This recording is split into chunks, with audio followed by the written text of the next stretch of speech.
Welcome, everyone. My name is Ben Gromicko. I'm from InterNACHI, that's the International Association of Certified Home Inspectors. And this is a free, online, live, interactive webinar that we do, once a month or so. And this one is all about performing a home inspection, but we can talk about other things as well. A few logistics. You should be able to see me. I can't see you, so don't worry about that. You should be able to hear me. I can't hear you.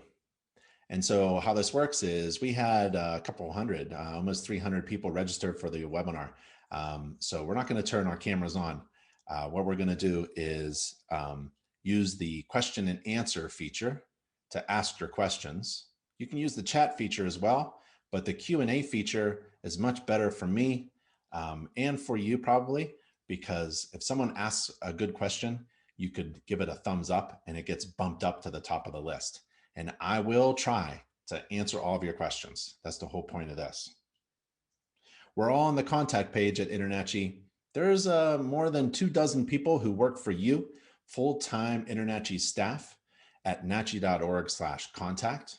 Our pictures are there too if you wanted to see us. But if you have any questions, feel free to contact us. And this is an InterNACHI membership benefit that you may not be taking full advantage of. So you have a couple dozen people who work for you so that you succeed as a home inspector and have a successful home inspection business. You can't hire that. Can't hire 24 people. It's just a free membership benefit. So InterNACHI is a large trade organization, a membership trade organization. You pay a membership fee to join the organization and you get lots of membership benefits. One of them is one of the fun things that we do, the InterNACHI webinars, and that's at nachi.org/webinars. The webinars are free, online, interactive, and open to everyone, members and non-members alike, just like this class. In this class, we're going to perform a home inspection according to the home inspection standards of practice. We're going to review nearly 300 inspection videos and inspection images and video from the inspection. I performed the inspection. We're going to read the inspection report, a 49-page home inspection report. And along the way, let's talk about anything you want, like starting a home inspection business, growing an existing business, making more money, marketing strategies, inspection checklists, and report writing software, and anything else you like. Feel free to ask questions. Use the Q&A feature, and then you can also vote up the questions that you want to see first. It's going to take maybe 2 hours. I'm not sure. Could be less, could be more. We'll see how it goes. We may have to take a lunch break in between. I don't know where you are all over the world. We have members and home inspectors all over the world, but feel free to ask questions. And if you're watching this video, thanks for watching the video. Feel free to subscribe to our YouTube channel. We're on Instagram and Twitter and all that good stuff as well. And you may be listening to this as a podcast episode. We have a home inspector podcast as well. You're going to miss out on the pictures and video, but you'll have a good time anyways. So thank you so much. We're going to inspect this house. John asks, do we have to purchase anything in order to get a free logo design? So InterNACHI has a marketing team that works for you, 7 highly professional, creative individuals, illustrators, designers, and consultants. They all work for you. They design things like logos for your business, certification logos. We also design flyers and brochures. Let's say you have an existing logo, we'll redesign it. You could wrap an entire 18-wheel truck with that logo. So you could use it in many different ways. Get a free logo design from the marketing team. How it works is, if you're going to be in business, you need marketing anyways. So you can go to like Vistaprint, good company. You can go somewhere else online and order business cards or flyers. I recommend InterNACHI's marketing team because we only deal with we only serve home inspectors. So we're really good. We're focused with a niche focused service, and you buy a box of cards or some flyers or customize a home maintenance book or something like that when you're marketing, like a door hanger, customized door hanger, we'll design that for you. You buy that product and we'll design it. So we used to do free logo designs, but we got overwhelmed with the free service. So yeah, essentially you buy, I would recommend if you're new, buy a box of business cards and you'll you'll have a discussion with a consultant at InterNACHI's marketing team, and we'll help you design that business card, and we'll design a logo, and we'll go back and forth until you're happy. And then you get that box of business cards you can pass out. But you also get the marketing design work, and then all that marketing design work is free. So you just buy the box of cards and all the design work is free. I would do that first. And then you can use that logo anywhere. The logo, the business logo that we designed for you, you can put it on your website and things like that. I have a couple offers for non-members. So if you are a non-member only, and you want to join InterNACHI, we can give you a 1 month free trial membership, an entire month membership for free. You go to nachi.org/free, nachi.org/ that's on the keyboard, that's near the question mark, /free. And you enter the code webinar month, one word, webinar month. If you're a non-member and you'd like to join at a discount for an entire year, we have a 50% discount. So you go to nachi.org/free and you enter the code webinar. And that 50% discount is off of your first year membership. It's regularly $4.99, so it would be $249.50 with the discount. You can't use both codes. InterNACHI, leading organization of residential and commercial property inspectors at nachi.org. Visit us there. We have the only accredited home inspector college in the world. We're accredited by the U.S. Department of Education, one of their accrediting agencies. Visit us at internachi.edu. That edu tells you a lot. It's not .com. Take a look at your unaccredited schools out there. If it's .com, beware. Attend a free live online class using InterNACHI's webinars system at nachi.org/webinar. We also have a home inspector podcast, and that's at nachi.org/podcast. So we have a lot to offer. We didn't even get into the class yet.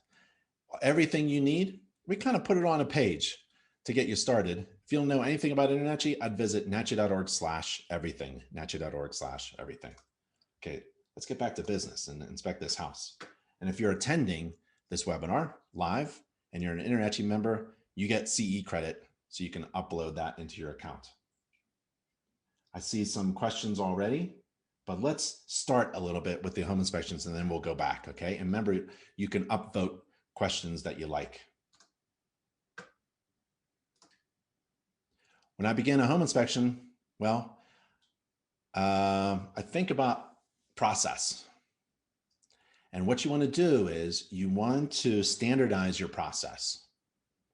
You work on standardizing your process, not just for yourself, but possibly for your entire team of inspectors, right? You may be the single person, the only person in your company, but really your goal might be, I don't want to assume anything, to grow and hire people, maybe an office manager, right? And there's standardized processes for that individual, maybe other inspectors, and there's certainly standardized processes for that. So it starts with a foundation. What are you required to inspect and not required to inspect during a home inspection? And it's already written out for you. And that's the home inspection standards of practice, nachi.org/SOP. The SOP, we call it, lists everything you're required to do and not required to do. And you want to share that with your clients so you can help set their expectations. A lot of clients may have the wrong expectations of your service. So you want to follow a standards of practice. And remember, the standards of practice is the absolute minimum of what you're required to do by law, right? That is the absolute minimum, the bottom of the boat, the bottom layer, the lowest rung, the lowest standard, the absolute minimum thing a home inspector is required to do down here.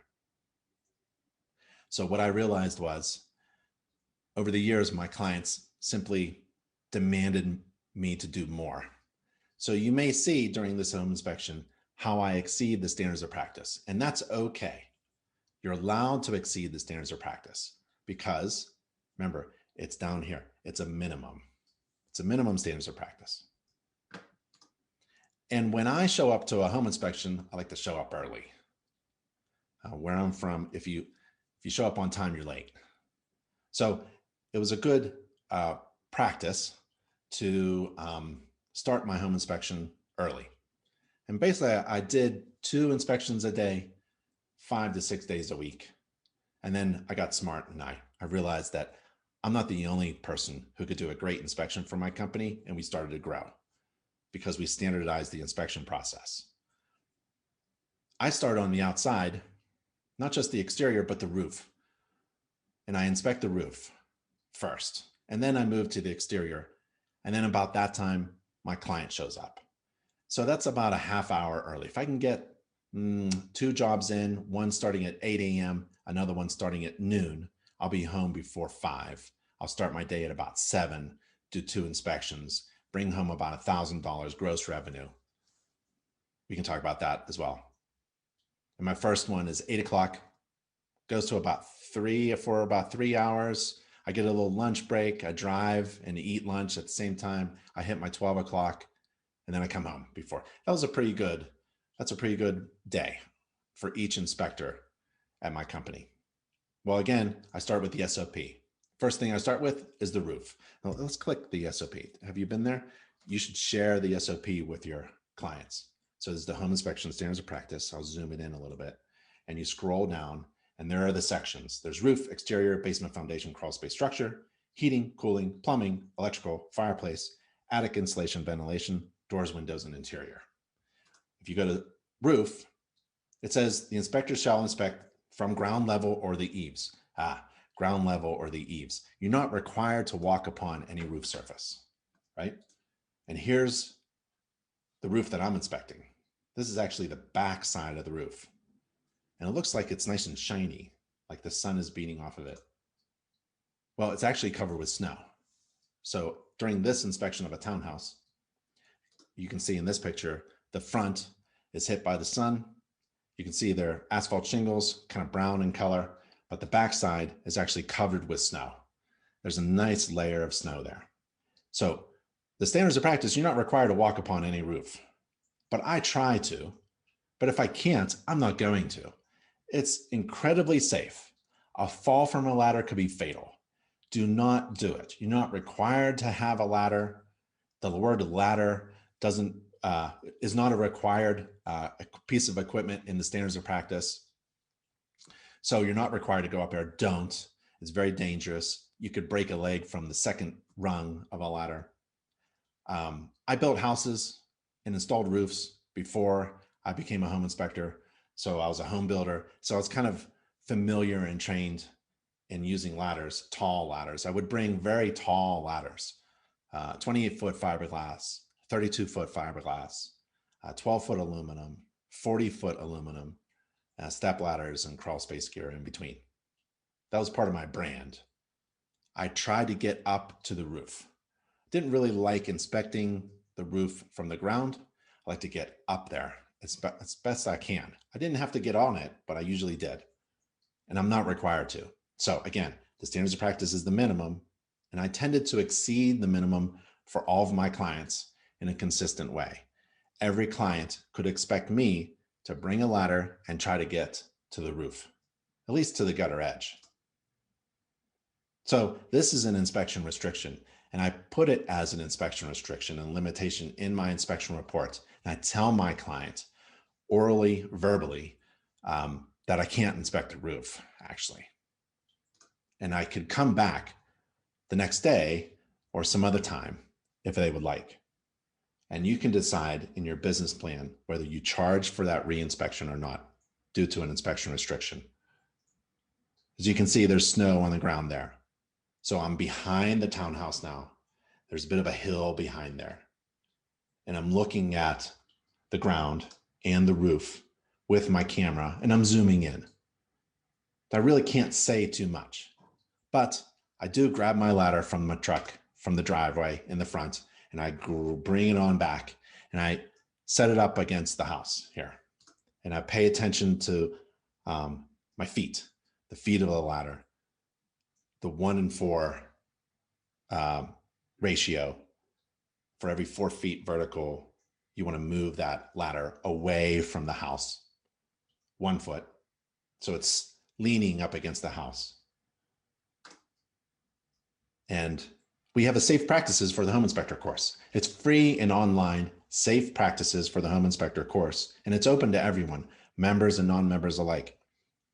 You don't have to have a credit card to take this course. So it's nachi.org/safety_course. And inside there's a large section about ladder safety, how to set it up, how to use one, how to carry one, and things like that. And that's actually a defect there. I'm not extending my ladder, as you can see, far enough above the gutter edge. It should be at least 3 feet up. So I get up on the roof. No, I didn't get up on the roof. I got up to the roof using my ladder up to the gutter, and I take some pictures, and I see the vent stacks coming through the roof. Remember, my client hasn't even shown up yet. I'm taking a picture there. That's a really nice, tight picture of the shingles and the installation of the flashing around the vent pipe. There's the gutter. There's the drip edge. There's the edge of the shingles. There's the shingles themselves. I can pull up on the edge of the shingle layer if I wanted to take maybe a look at the decking, the underlayment, the fastening, but I'm not required to, right? The standards of practice is my foundation of my inspection process. It limits me, but allows me to exceed it as well. So I can take a look at things that the standards of practice doesn't necessarily list, but I don't have to even report upon those things, right? So I'm not required to inspect the fastening. It would be impossible. Why? Because it's not visible. There are a lot of things with the roof system that are not visible. So is a home inspector required to inspect the roof system? No. You're required to inspect the roof covering materials. Why? Because that's all that's visible to you, unless there's snow covering it. So the roof system, careful what you say in your report. You're not inspecting the roof system because, by building standard and code, a system is a group of parts put together.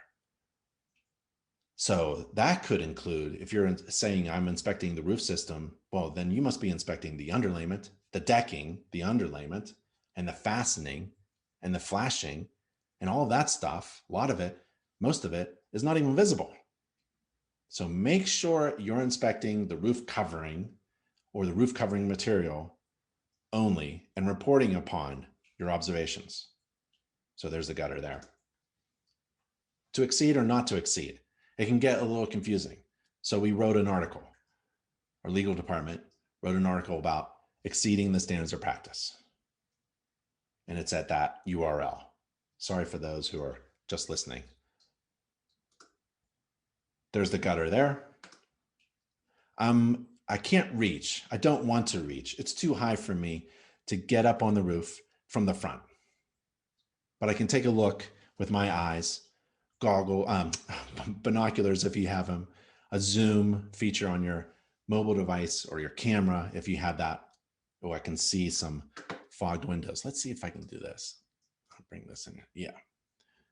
So some fogged window panes I see at the dormer. I'm not sure if this is a finished attic or unfinished attic, but I'm taking a look at the roof surface here, the shingles here, and there's flashing here. There's flashing at the dormer, flashing here at the front of the dormer, flashing here.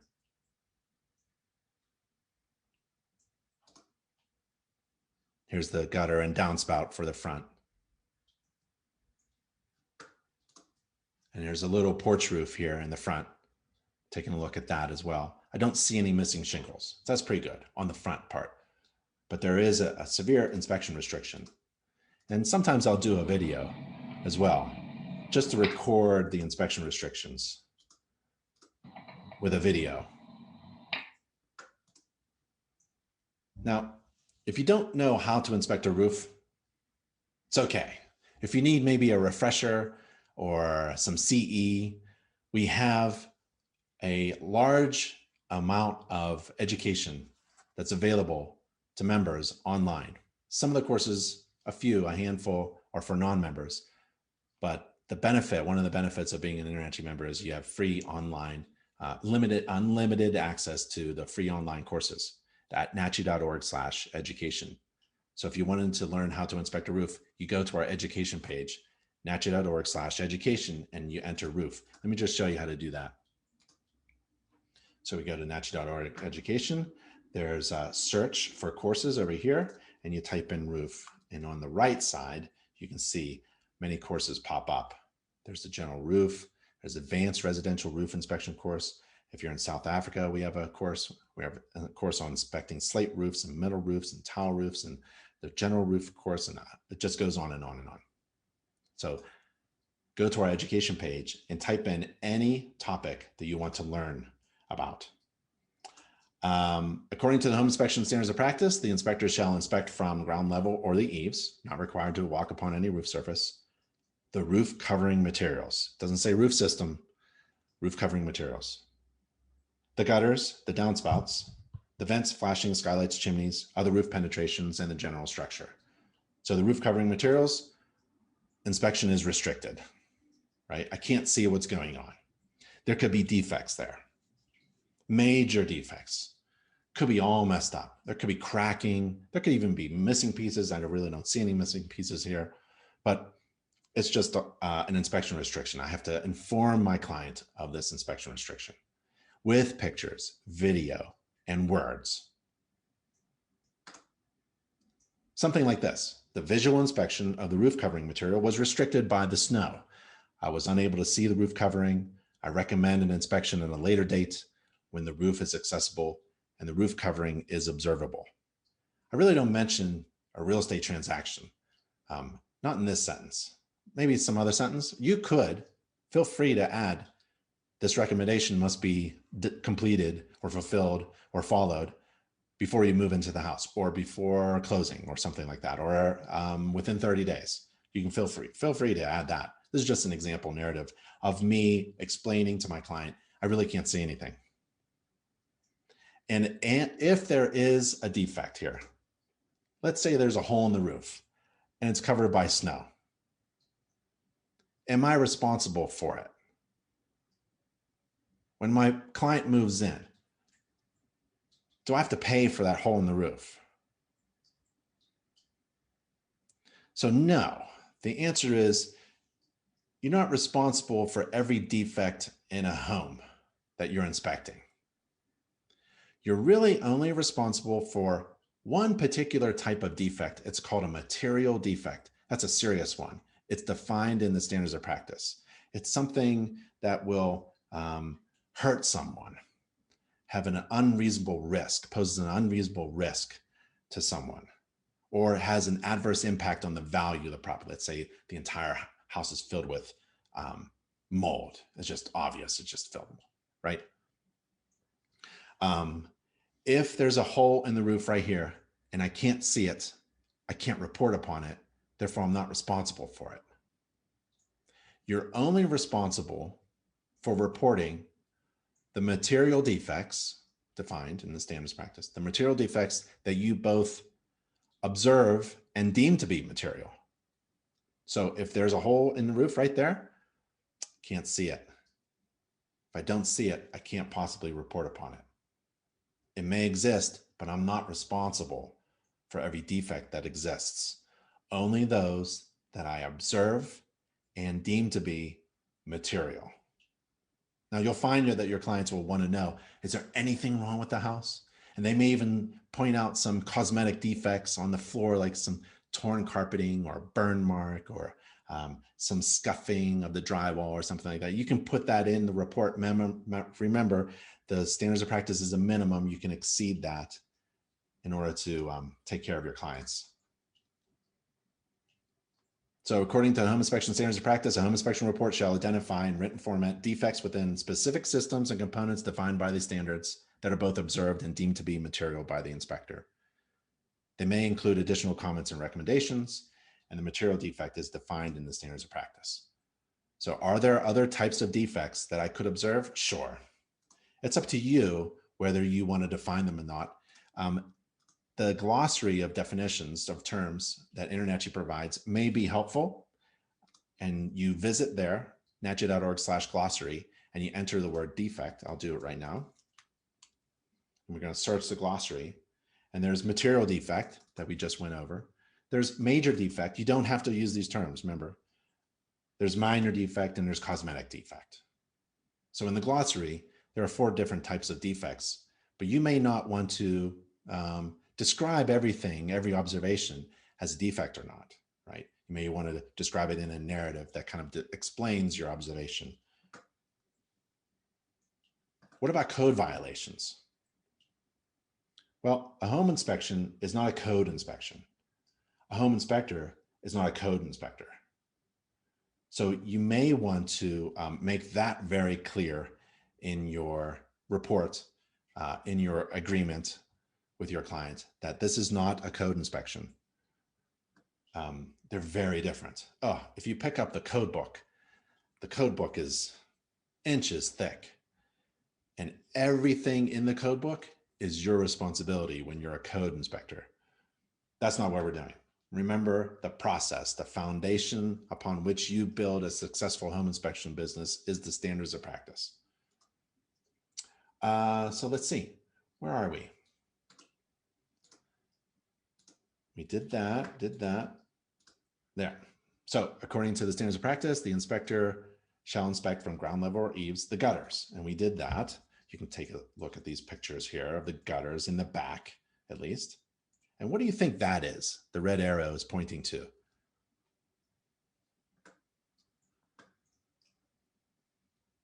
It's an exhaust, it's a downspout pipe, but it's not connected to the gutter. Why? What is going on with a downspout pipe that is not connected to the gutter that terminates near the gutter? Well, it's probably an exhaust for a radon fan. And we'll take a closer look at that later on. You're required to inspect the downspouts, and there's the downspout there in the front. But what about the downspout in the front? See, I performed inspections in Pennsylvania. It's a cold climate there, and there's freeze and thaw. And when there's snow on the roof, it freezes, obviously, and then it melts maybe, and the water comes down the downspout, dumps on the driveway or walking surface, and then it freezes again overnight. So over time, this becomes just a nuisance, a hazard, a trip hazard. It just creates ice. This is an ice maker right here. Ice makers don't have to be inside a refrigerator. This is an ice maker when the conditions are right in your geographical area. This can just create a huge mess of ice on your driveway right at the bottom of these stairs. So this is going beyond the standards of practice, but I'm going to put it in the report as something to monitor and possibly correct if it actually happens that this is an ice maker. Ideally, downspouts do not discharge on walking surfaces in any climate, warm climate or cold climates especially. And I also noticed while I'm walking around and I'm inspecting, maybe my inspection, remember my inspection process right now, I'm doing roof and then I'm moving down as the water flows. Roof surfaces, gutters, downspouts, grading, and I see a gas meter right next to the downspout. Now I know that's okay if it was in the yard, but it actually has driveway asphalt wrapped around it. So this is part of the driveway. What if it would never happen, right? 1 in a million chances. What if a car comes up and bumps into the gas meter? Because there's no protection. There's no, I think you pronounce it bollard, the post. There's no metal or iron or concrete post or something, a barrier, not even a curb barrier where your car wheel hits, right? The parking little bump, right? There's no curb, nothing to protect that gas meter from being hit by an automobile. The gas meter is essentially located in the driveway. So I've got a couple recommendations that are far exceeding the standards of practice. That's okay. The gas meter really should be protected, and the downspout should be moved, possibly if it becomes a nuisance. I don't know if someone's going to hit the gas meter. I don't know if this is an ice maker. I'm not responsible for future events. I'm not responsible for future conditions. I can just maybe guess what might happen and make recommendations based upon the severity of what would happen, what would result. There's the downspout. I'm not responsible for underground drainage pipes. The downspout in the back is going in an underground drainage pipe. I'm not responsible for that, but I'll take a picture of it. And I see something strange. You can see it here. There's another pipe, looks like a 2-inch PVC pipe going into the underground flexible drainage pipe with silicone. So I'm not sure what's going on there. I actually do. It's a sump pump. If you trace it back, it's the sump pump. We'll talk about that later. You're required to inspect vents. Well, you got the soffit vents and you got a ridge vent on top, according to the inspection image there. You're required to inspect flashing. Well, that's difficult if you can't get close, but I can take a look from where I'm at. There's this dormer, and that's just a great place for, there's step and counter flashing here, apron flashing, and then, well, the roof probably has a ridge up to the plane and slope, and there's flashing and step and flashing there. And then there's also flashing, like if I was going to put my ladder up here, as I'm coming down, I'm going to inspect the siding and where the flashing, the head flashing is around the windows and the doors as I come around. And there's flashing here. I could see it. That's installed well. And there's a little flashing there. And on the back, not many flash. There's flashing around the vent pipes for sure. And there's vent there and the ridge vent. But where one dwelling unit meets another, there's something going on here. So I want to take a look where the two shingle roofs meet. There isn't a stem wall or another wall here. Hopefully there's a firewall in the attic that I can see. And then there's a flashing around the vent pipes coming up. This looks like the main vent stack there, according to the diameter. Skylights, no skylights. Chimney, there's no fireplace. Roof penetrations, well, yeah, that could be a chimney. You can consider that a chimney, but these vent pipes coming through, that's the roof penetrations, and they're flashed. And required to inspect the general structure of the roof from the readily accessible panels and doors and stairs. So that means the attic space, unfinished attic space underneath the roof deck, the structural deck. This is a truss-built roof. These are trusses. There's the vent pipe, is one of the vent pipes that we saw in the previous picture. There's the firewall in between the two units. And the vent pipe is supported. And the roof structure is plywood. You can see the H-clips. If you don't know what an H-clip is, that's okay. It's in the roof inspection course. And there's the truss there, and it's fastened there and there and there. And the white stuff is fiberglass insulation, blown in fiberglass insulation. There's no flooring, so the inspection is restricted in some ways, but there we are there. I don't see any watermarks around the vents. If there is a water problem, it's usually below on the lower part of the sloped deck there. Plywood with the marking, and then the plywood is solid here at the ridge, and then it's cut open here. Remember, there's a ridge vent. So we have soffit vents and ridge vents, and there's that window, remember, in the fogged window panes. So required to report upon fogged window panes. I'm going to report upon that, even though this is it's not a livable space. And that's where I park, and that's my truck.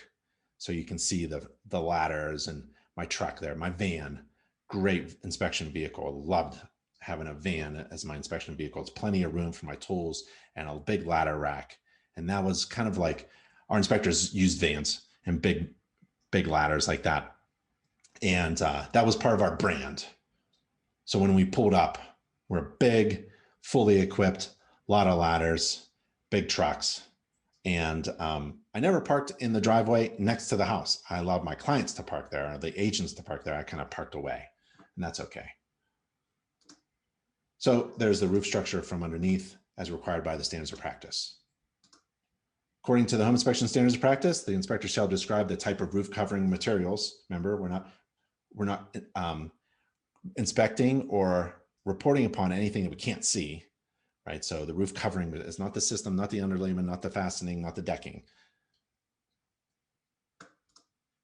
According to the home inspection standards of practice, the inspector shall report as in need of correction, observe indications of active roof leaks. I don't see anything going on there. I don't even see any watermarks or indications of a prior roof leak. And now the exterior. So that's the first system. There are several systems, depending on how you look at it. It could be 9, it could be 7, 9, 12, depending on how you count them. But there are systems there. And the next system is the exterior. Before we get there, let me take a look at some of the questions, yeah? And feel free to chat with each other. Remember, I can't really see the chats. Can't pay attention to the chats, but feel free to discuss things. And I'll take a look at the questions here. Gavin asks, how do you recommend starting out day one as an inspector? Look for other NACHI inspectors and work for them. Introduce yourself to realtors. What are some good basic first steps as a newly minted home inspector? That's a great question. And I'll answer that right now. So keep in mind this main principle that you have to be technically good at what you do, and then you have to work on your business. So you have to be a great inspector, but also you have to operate a successful home inspection business. You have to do it at the same time, right? A lot of people become great home inspectors, but they fail within the first year or two because they forgot that they're actually an owner of a business that provides inspection services, right? So what do you want to do? Do you want to work for someone else and have them deal with everything business related? Then get really good as a home inspector. But if you want to operate a home inspection business, you're going to first do everything, right? You're going to be the inspector. You're going to be the marketer. You're going to be the business owner. You're going to answer the phone. You're going to schedule the jobs. So you have to be good at everything. To be a really great home inspector, take InterNACHI's courses. You can gain the knowledge and experience that you need to be a fantastic home inspector, technically competent, technically great at performing inspections. To operate a successful home inspection business, go to InterNACHI and learn how to run a successful home inspection business. We actually have a home inspection business course. And if you do everything in the course, you'll have everything that you need to run a successful home inspection business, like an owner, an operator of a business that just happens to do home inspections. You could be doing anything, really. You can be running a business of cleaning carpets, right? But you have to be technically good at cleaning carpets, and you have to run a successful home inspection business. And we have those resources. We have those two things. You can't be good in just one. If you're a really great inspector and you're crappy at marketing, that's hurting the public. Everybody should know that you're a great home inspector. If you're a terrible home inspector, but you're great at marketing, that's no good either, right? You really should be both. You have to do both. You have to be technically good and good at running a business, which includes marketing. We have all of those resources available for you. Do you want to inspect for another company? Yeah, that's fantastic. Absolutely fantastic. You better get trained and certified and get some experience under your belt. I would even, before you even ride along with somebody or reach out to someone and say, hey, I'm interested in working for you, I would inspect my house 10 times. I would inspect every family member's house 10 times. I'm not kidding, 10 times. You inspect your house 10 times. You can inspect the same apartment, flat, condo, anything you want, townhouse, dwelling, separate house, single dwelling, a multi-dwelling. 10 times, your first experience, your first inspection will be very different from your 10th. And then you inspect every home in your neighborhood. Everybody in your neighborhood should know that you're a home inspector and inspect their home for free once. They won't allow you to do it 10 times, right?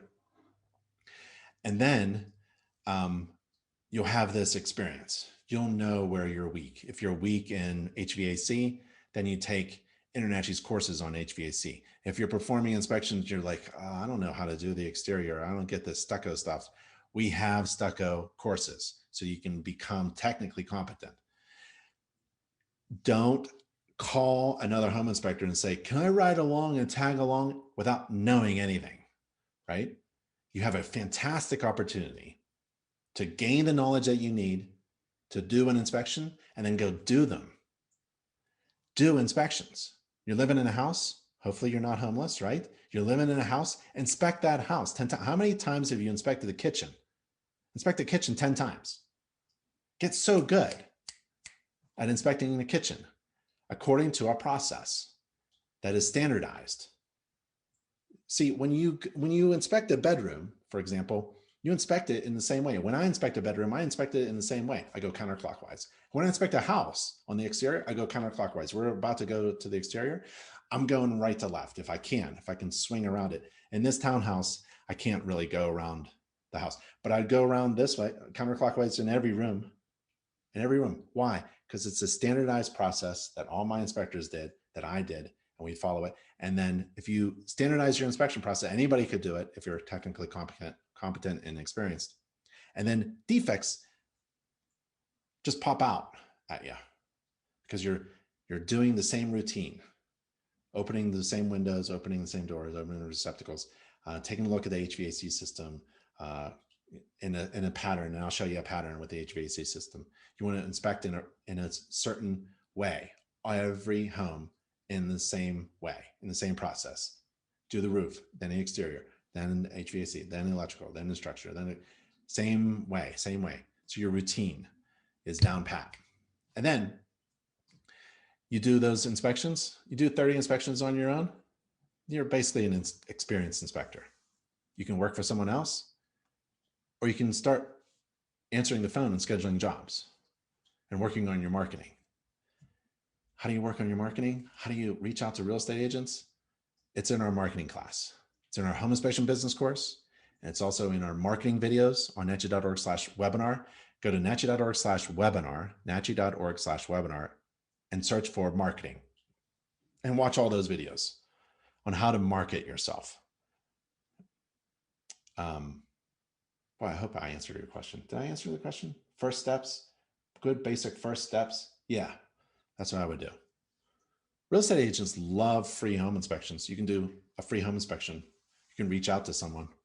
I mean, there are even tips on how to communicate with real estate agents. Like, for example, if you're a new person on the block, you can go up to a real estate agent and say, I know you have your favorite home inspector, right? You have your favorite network of home inspectors, but I was wondering if you know anybody in your office or one of your colleagues who might be disappointed that the inspector is always busy.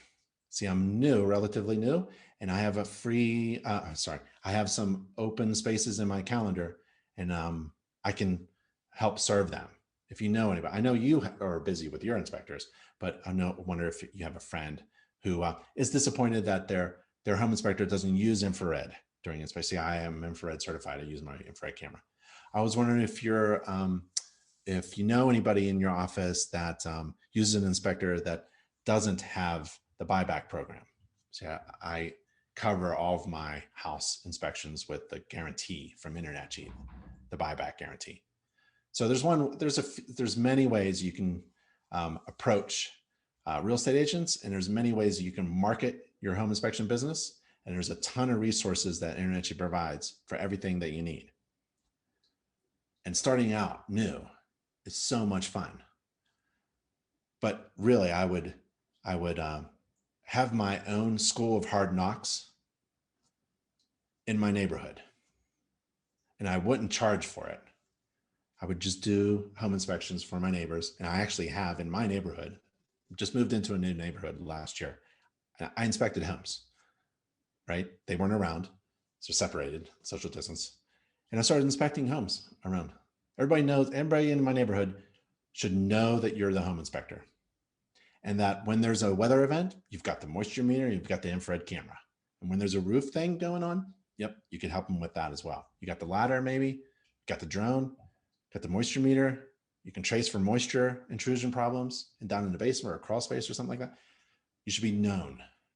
If you can't talk to your neighbors that you are a new business, then I don't know how you're going to talk to total strangers, like agents who expect professionals, right? Experienced professionals who know how to handle themselves, who have a business card designed by professionals like the InterNACHI marketing team.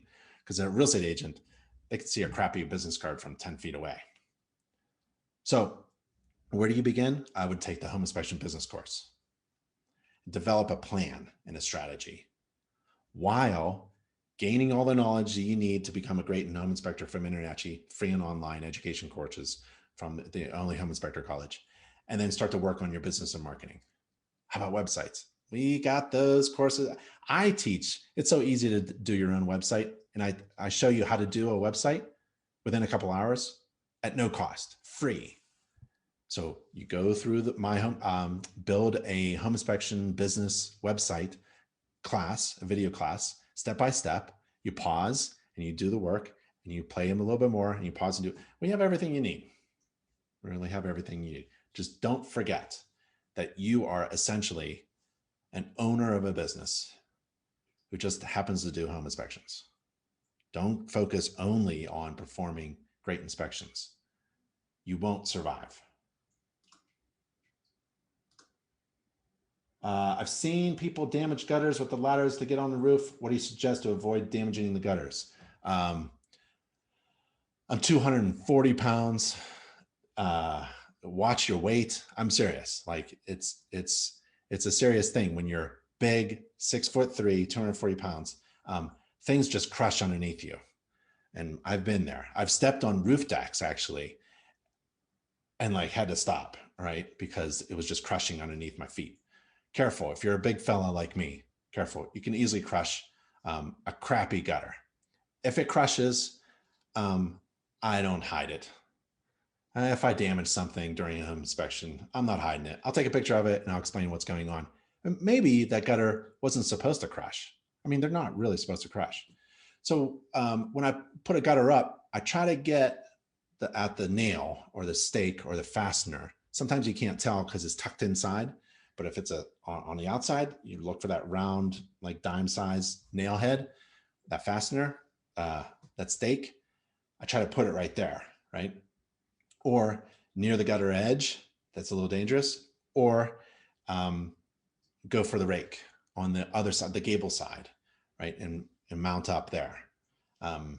It's really difficult what we do. What we do is really difficult. You could be going through a whole house, have a fantastic home inspection, 3 hours, and then as you're leaving, you break something. If you do, tell your client, make them whole. It's not as bad as you think. So I've broken many things. I've destroyed many things in a house. I once hit my head on a porcelain baby shoes, right? And they just smashed and crashed. So, and I've tripped a breaker in the garage and lost all the wine in the fridge. You make people whole, and then you tell everybody what mistake you made and how you made everybody whole, and especially their agents. So I destroyed wine. I replaced all the wine, brought flowers, made everybody whole, and told everybody what I did so that they have no hesitation in hiring you again. You want to remove that hesitation for someone to refer work to you. You want to lower all those hesitations, all those concerns. And if you do something dumb, you make a mistake, own it, and make everybody whole. And then you have that story to tell. And it has never gone wrong for me. So if I've crushed gutters, I've destroyed garage doors. I've done everything. I've overflowed a sink because I forgot to monitor the sink. I've left an oven on. So you just make people whole, and it actually turns out to be a really good marketing strategy. Do you include SOP with the inspection agreement or just final report? I include live links to the SOP because it's a live document. It's a live online document. A lot of home inspectors out there, they're still copy pasting the SOP from 1990. Stop that. So you have to have a link to the live SOP. And in the agreement, you have to have your client say that I have read the home inspection standards of practice. I have read the inspection report. I have read the summary. I have read the InterNACHI home maintenance book. You can force them to agree that they have read everything, right? I read and understand. Okay. Do we have to purchase? I still struggle with calling too much, getting better, and ask myself, does impact the home? Can you give some thoughtful info? Hopefully I gave you some advice about what a defect is, and those 4 different types of defects that will help you out. Remember, you're not required to use those terms, but it kind of gives you the idea that for me, that I use those terms, that a material defect was defined by the standards of practice. That's going to kill somebody or have an adverse impact on the value of the house. There's major defects that are going to hurt someone, but they can be fixed by a contractor, right? A GFCI only costs $20, but it's going to hurt somebody. And a contractor has to install it. Homeowner can't do it. So that's a major defect. Minor defect is the air filter is dirty. Homeowner can fix it, right? A minor defect. Cosmetic defect is there's a stain on the carpet. No one should care. Just joined last week. Oh, how do I get the discount? You can email Lisa at internachi.org. Just joined last month. Kind of go, okay. This is for non-members. Let's see. Done. New inspector in Florida. I started inspections in 2020, and I have been offering a 4-point with the home inspection. Is this a good idea? Heck yeah. So a 4-point inspection is a simplified version of a home inspection. You only inspect 4 things. It's very popular in some areas. It's related to insurance. And things in your area like radon might be big in your area. Florida, Southern Florida, not really. But in Colorado, 1 out of 2 homes have elevated levels of radon. So you have to figure out what ancillary services are a good idea for your business plan. You have to, and during your home inspection business course, you're going to be asked, what about ancillary services, right? Because that's where the revenue is. That's your opportunity to increase gross revenue. If you can increase your gross revenue, then you have a lot of opportunity there. Let's say it that way. So what you want to do is increase gross revenue as much as possible. Add on, right? I was disappointed when I only did a home inspection. We should have been able to offer a home inspection, a radon, and a termite, and have a $650 invoice, right? And then you bring home $1,000 or $1,200 or $1,300 every day. So when you have a large gross revenue, you have a lot of cash flow, you can do a lot of great things, right? So increase gross revenue by ancillary inspections like the 4-point or radon or mold. How do you do ancillary inspections? You have to get trained and certified. And InterNACHI provides all those training and certification programs for you to do ancillary inspections. Okay, these are great questions. Let's get back to the exterior because we just did one system, right? So learn how to inspect the exterior by visiting nachi.org/education and entering exterior in the search field. According to the home inspection standards of practice, you're required to inspect the exterior wall covering materials. Remember, we don't inspect the exterior systems or the roof system because you can't see everything in the system. Where do we get these terms? Code. Building code, ICC, International Residential Code, calls it wall covering.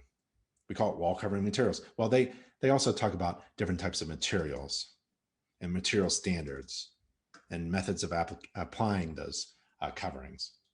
So exterior wall coverings is right there in the code. Interior, it's called interior covering as well. And we have interior coverings or wall finishes, or you can combine those terms, interior wall coverings. So careful with your terminology and how you communicate what you do during an inspection. And so we are at inspecting the exterior wall covering materials. So there's vinyl. I see vinyl in the picture.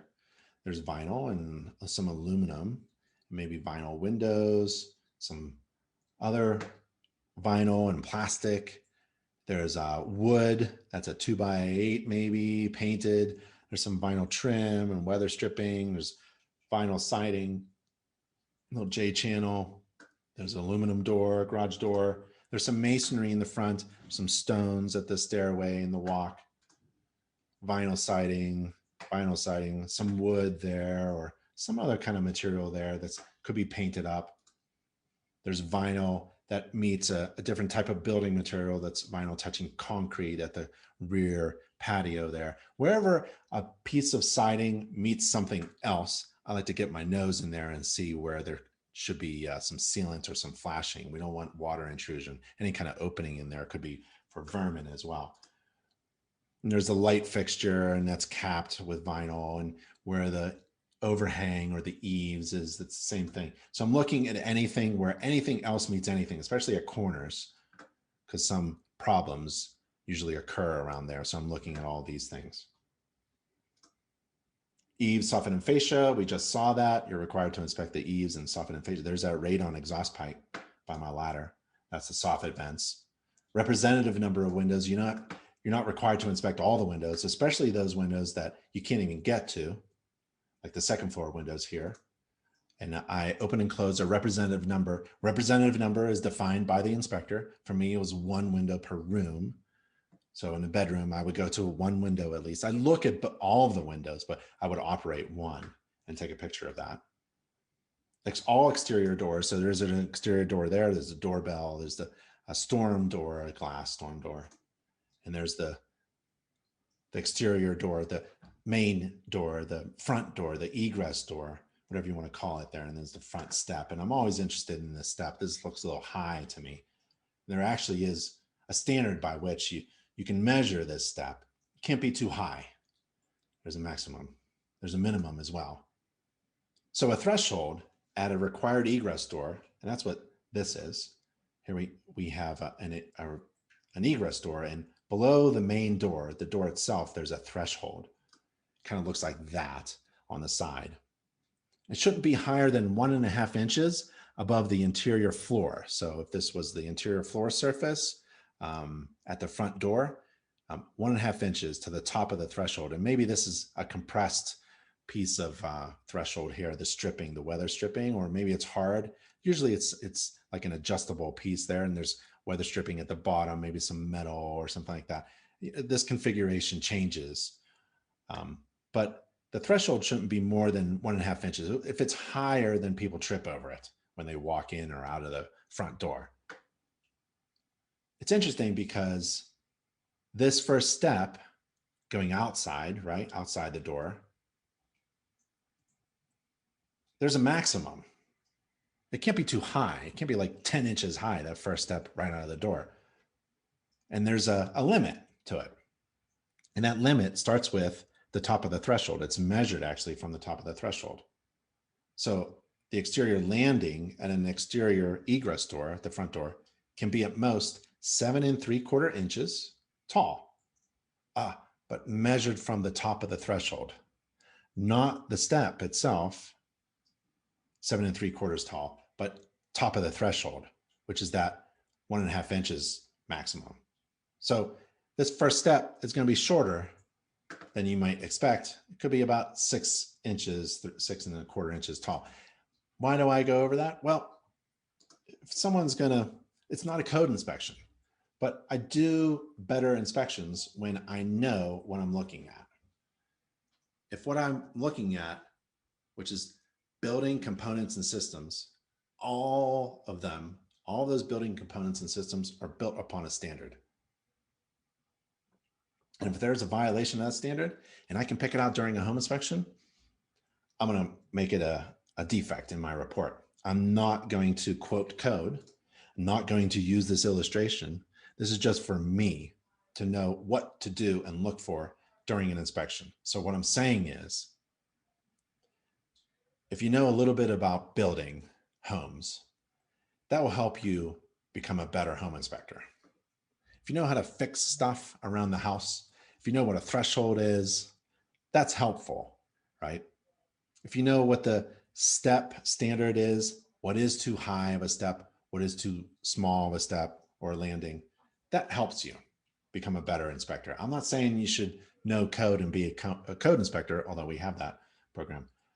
I'm just saying it might be advantageous to you to know more than you need to know that's listed in the Home Inspection Standards of Practice. Again, the Standards of Practice requires the inspector to inspect the flashing and trim. We went over those areas. I love looking at where two different materials meet, looking for that flashing or sealant or opportunities for water or mice to get in. I don't like openings. So I'm looking, where would those openings be? It's rare that you have a hole in the vinyl siding, right? It's usually like somewhere where the vinyl siding meets something else. So I'm always looking at that. You're required to inspect the adjacent walkways and driveways. Well, we've got a driveway here. No real walkways. There's a public walkway. I'll take a look at that for my client, actually. There's a driveway picture there. There's a driveway picture there. The asphalt looks really good. There's a crack. I bet there's some kind of tree root or something underneath. No big deal. It could be sealed up. And there's the front. That's a clean out pipe for the sewer line. And there's the sidewalk there. No problems with the public sidewalk. Again, not required to inspect public sidewalks during the inspection, according to the standards of practice, but I do. Stairs, steps, stoops, stairways, and ramps. I think that's pretty inclusive. So here's my front stairway. Remember the downspout here and the gas meter next to it. Porches, patios, decks, balconies, and carports. Don't have much. We've got this concrete slab in the back for a porch, and it's slanted away. Might be slanted a little bit too much. That's okay. I'm not going to call that out. But there's a slope to it in the correct direction away from the house. That's good. Railings, guards, and handrails. Well, we've got this front handrail here. And if you notice, like, that's kind of cool, right? So they have the original handrail, iron handrail, and it went past this cap, this concrete cap, but it crushed your fingers right here where the two meet. So they added a secondary handrail that's attached on the inside. That's nice. I just pointed that out. If you wanted to know more about handrails, grippable handrails, when's a handrail supposed to be installed, how high is a handrail, how low is too low, how high is too high. We refer to the International Residential Code. That's Chapter 3, Section R311.7.8. Let me just show you. Code is kind of fun. It says handrails shall be provided on not less than one side. So you have to have it on one side. Code says things in a weird way. Not less than one side, at least one side of each flight of stairs with 4 or more risers. And the handrail height measured vertically from the sloped plane, okay, adjoining the nose of the treads. So the tread, the step has a nose, right? Where, if you can imagine my foot coming down, like where my toes would overhang, that's the nose of the step. From nose to nose to nose to nose, there's a line that can be drawn from that line, from that sloped plane, or from the finished slope of a ramp. It can't be less than 34 inches and not more than 38 inches. So 34 to 38 inches, it'll feel wrong if you try to grab a handrail, but it has to be there if there's 4 or more risers. But I have friends who need a handrail for like 1 or 2 steps, 1 or 2 risers. I'm not a code inspector. I know code. Code says you can have 3 steps. You don't need a handrail. How is an 80-year-old woman going to be going up a flight of steps with there's 3 steps without a handrail? Come on. So I'm a home inspector. If my client is old or has a physical opportunity and needs a handrail, even if it's 1 step, I'm a home inspector. I'm not a code inspector. I can recommend that in my report. That's the beauty of being a home inspector. I serve my client. I don't serve the agent. I don't serve the seller, the occupant. My client who wants to come into this home and be safe. If they need a handrail, they need a handrail. That's the neat thing. It's not a code inspection. Home inspectors are not code inspectors. But in my head, I know standards and best practices and code, and I'll be able to adjust my report and my inspection process in relation to that. Hope that makes sense. On the handrail here during the inspection, there's rust. That could be scraped off. It's not structural yet. If left go, it could be. And that could be scraped and painted again. Vegetation, surface drainage, retaining walls, and grading of the property. It's very important. Remember, in the beginning of this inspection, I was taking a look at the snow-covered roof from the hillside behind the townhouse. I'm concerned how all that water during a heavy rainstorm slams into the house foundation. It's kind of flat here, and I have a window well. So in the basement, which is a full story below the surface of the ground, I'm going to look for water penetration. This needs to be cleaned out. There's a window well just filled with debris. Not good. Needs a cover or cleaned out. I know why there isn't a cover, because this is a crappy way to install a sump pump discharge pipe right across the window well. And there's that discharge pipe going into the underground downspout that we saw earlier. And there's the pipe there at its penetration through the siding. It needs to be sealed up. And that's the sump pump. Sump pump is in the basement. There's the pump there. I'll usually report when there's water, standing water, also if it's dry, but especially if there's standing water. The sump is sealed. I was able to take the cap off here. It's sealed because there's radon system installed, and we'll go over that as well. This is a great opportunity for you to turn around to your client and say 3 magic words that makes you more money while I'm here. While I'm here doing a home inspection, would you like me to schedule a radon test to make sure this radon system, which was installed and tested when it was installed, is still performing as expected?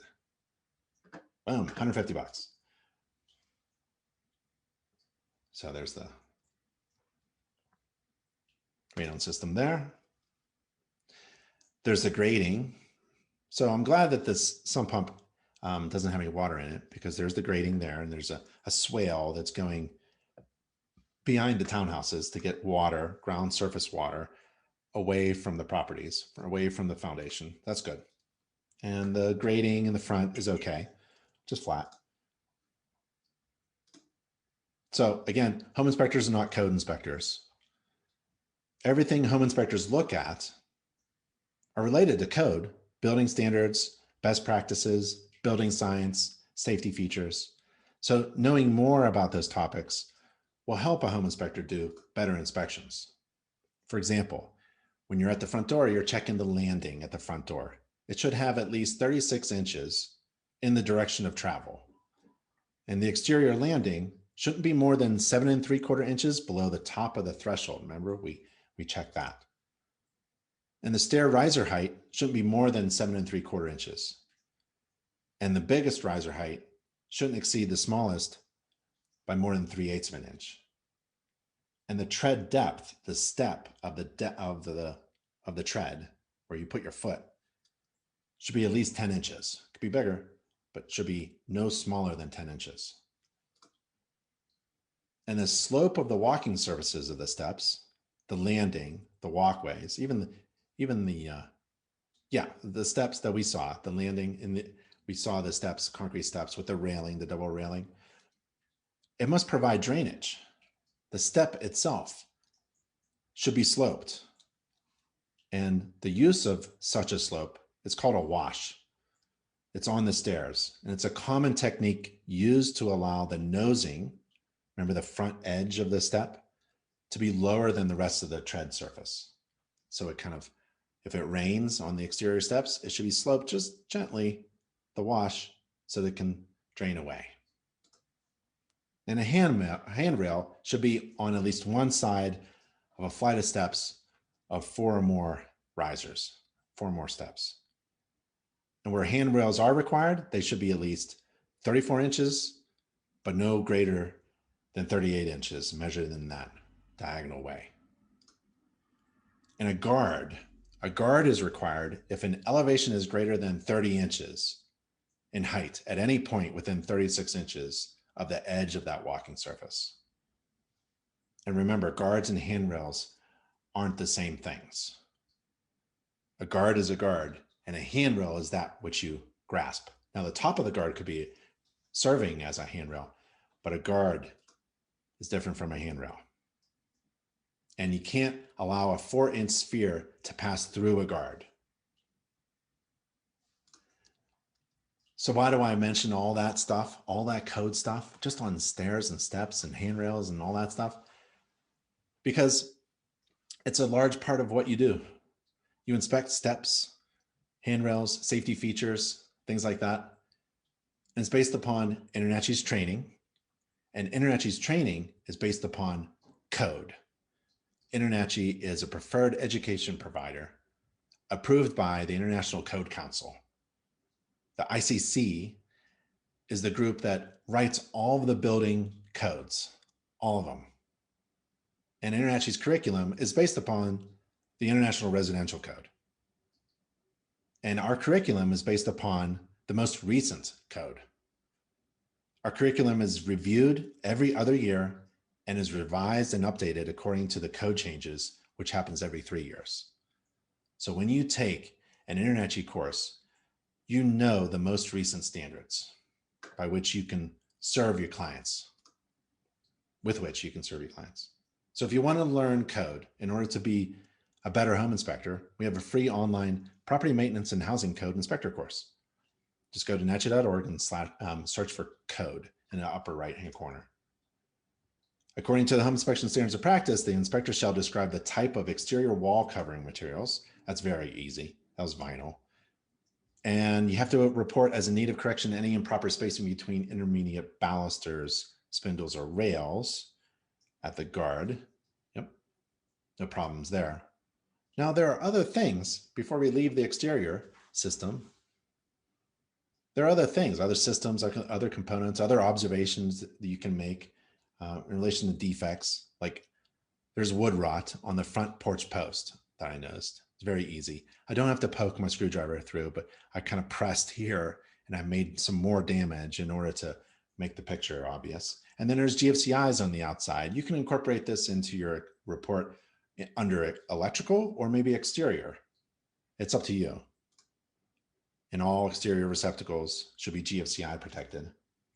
The doorbell, I once got a call back because the doorbell doesn't work, right? And that's okay. I tried to explain that that's not part of the inspection. And then I realized, well, why don't we just incorporate doorbells into our inspection process? So now we ring doorbells. We also run faucets on the outside.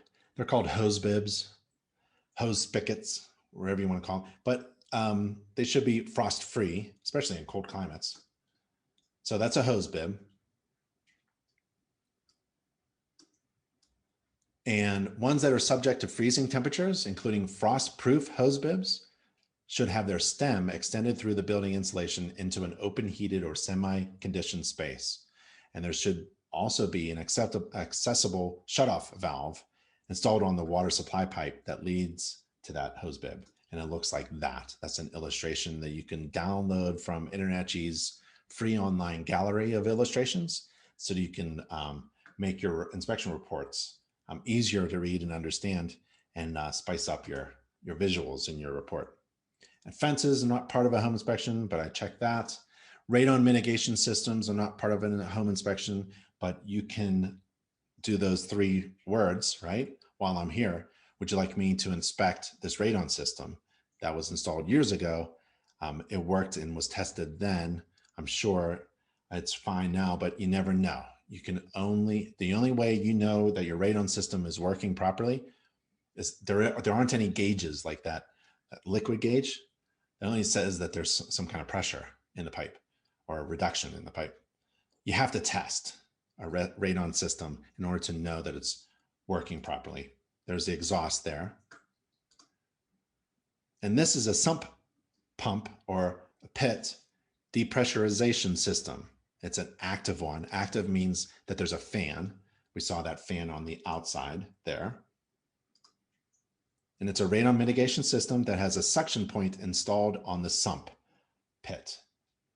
And there's the shutoff valve for the radon system fan.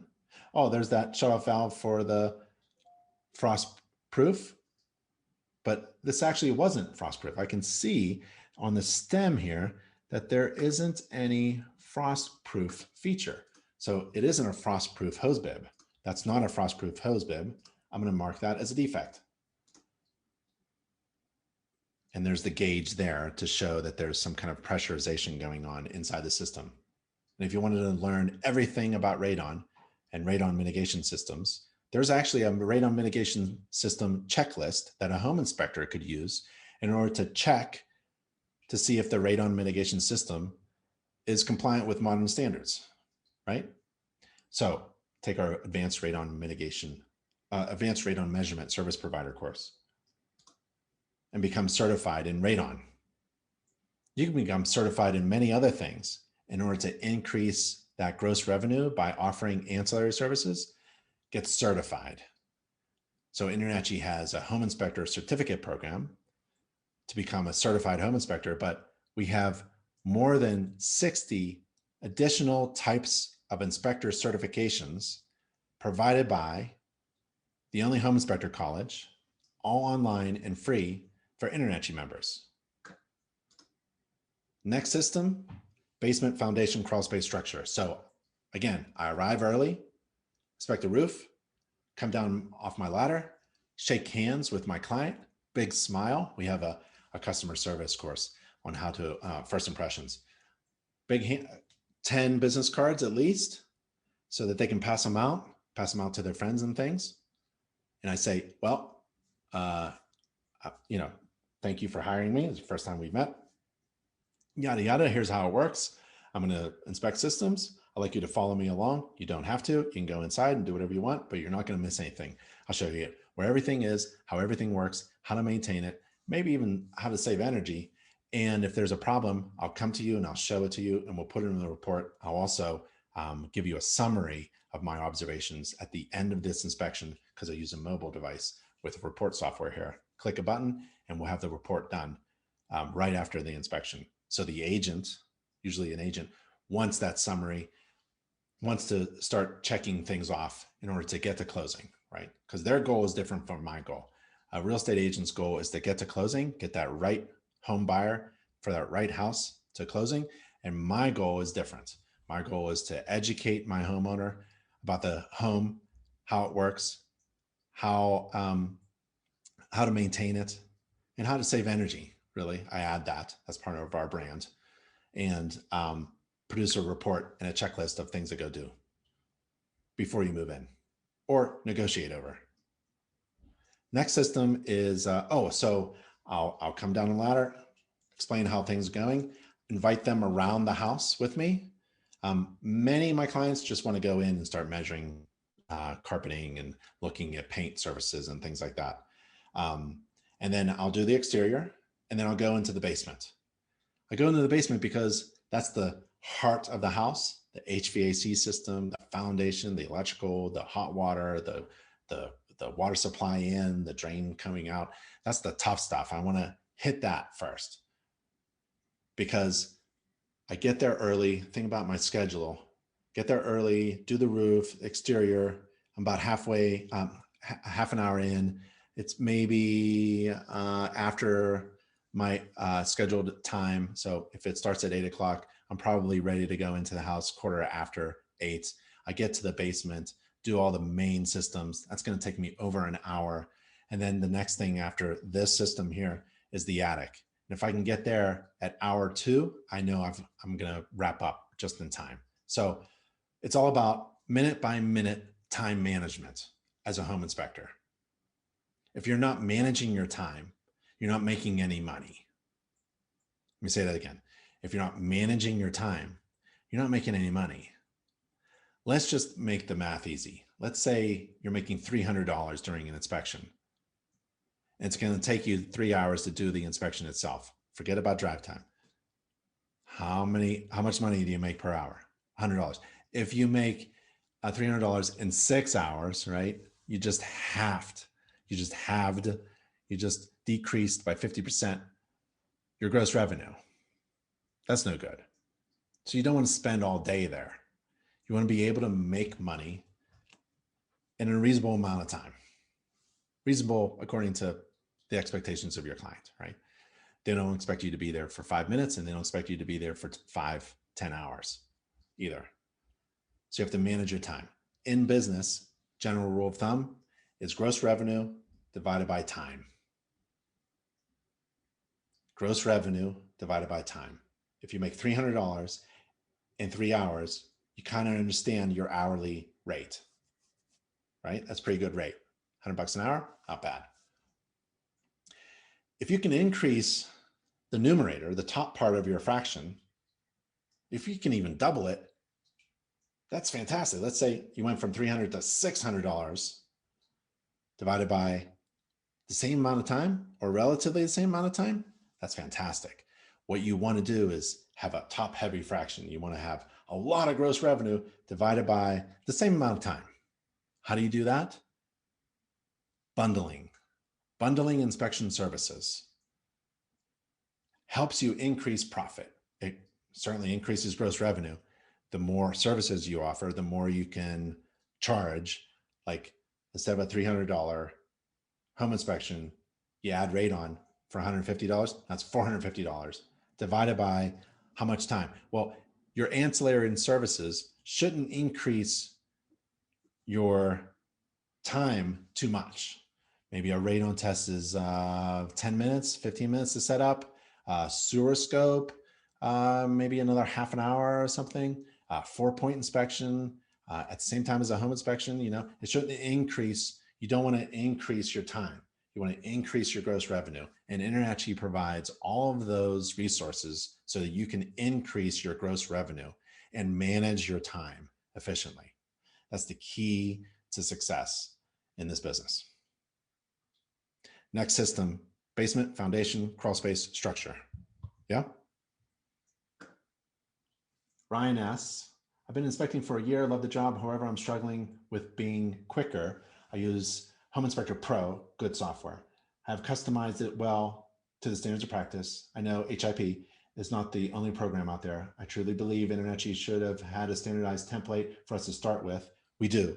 This way, we can customize the top of the template. Also, it would be extremely beneficial for you to have a webinar on how to go through an inspection using this template. We do. As I've stated, I'm struggling with time management. And I feel like I'm over inspecting some things and spending too much time or not using the app properly. So Ryan, great question. I'm very familiar with Home Inspector Pro. I have it on my phone. I've used it during inspections, and we filmed those inspections, me using Home Inspector Pro and how to use it quickly. Fantastic software. There are other software, just like you said, out there as well. I also have used Home Gauge. Home Gauge is fantastic software, and Spectora. I have Spectora on my phone right now. I'm learning Spectora. All those software providers, if not all of them, and you're using one that doesn't offer a template based upon InterNACHI standards of practice, you should insist on it. Spectora has a template, Home Inspector Pro, Home Gauge.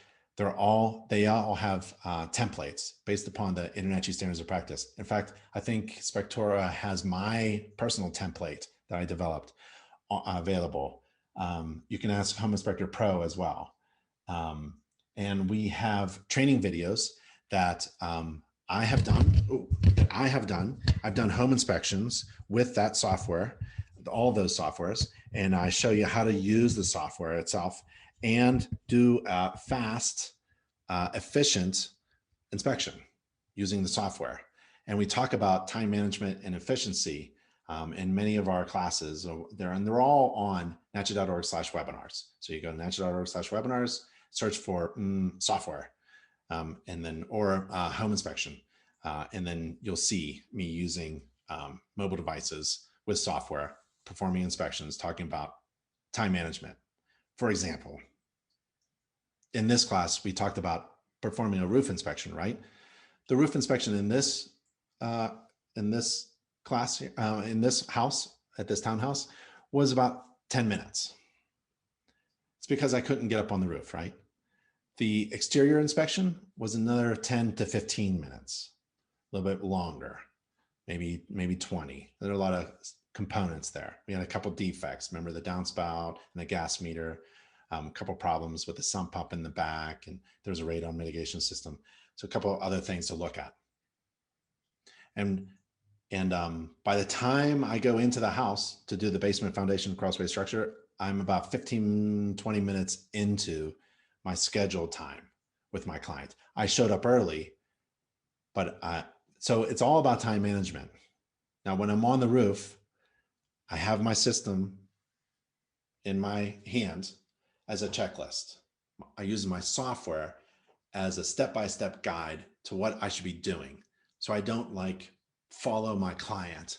My client isn't leading this inspection. It's me, and I'm following my inspection process, my standardized process, which is based upon the home inspection standards of practice. That's your checklist.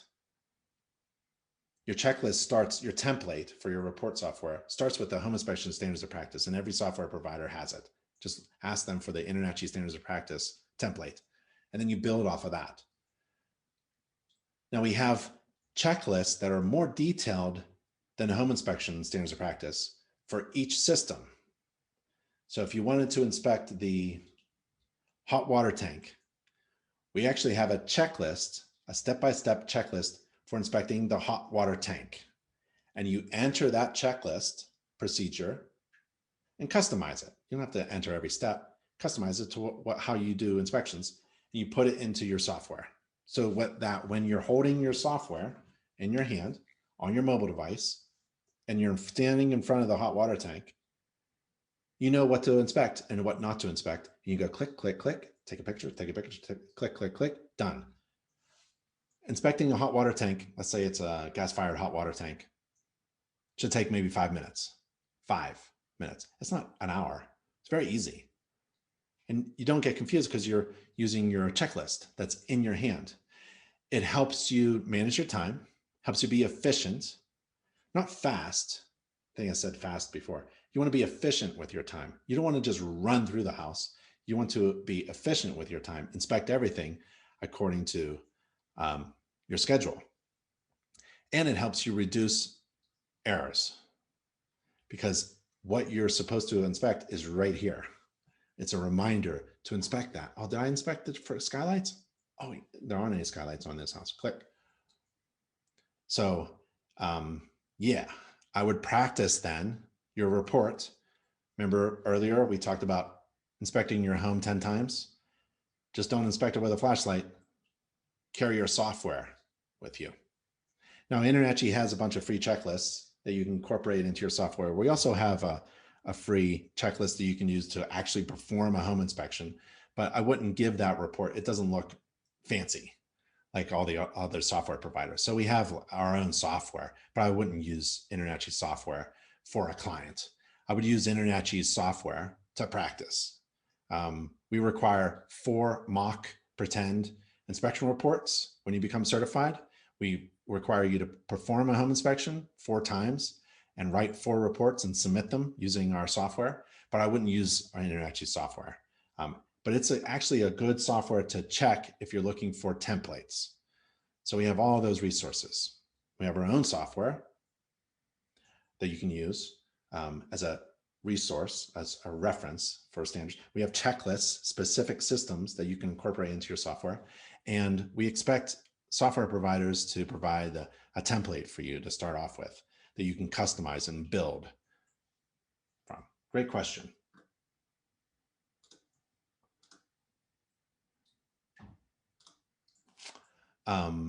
Let's see.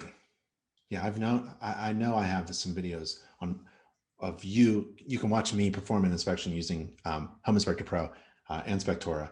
I think there's a mold inspection. I was using Home Gauge for mold.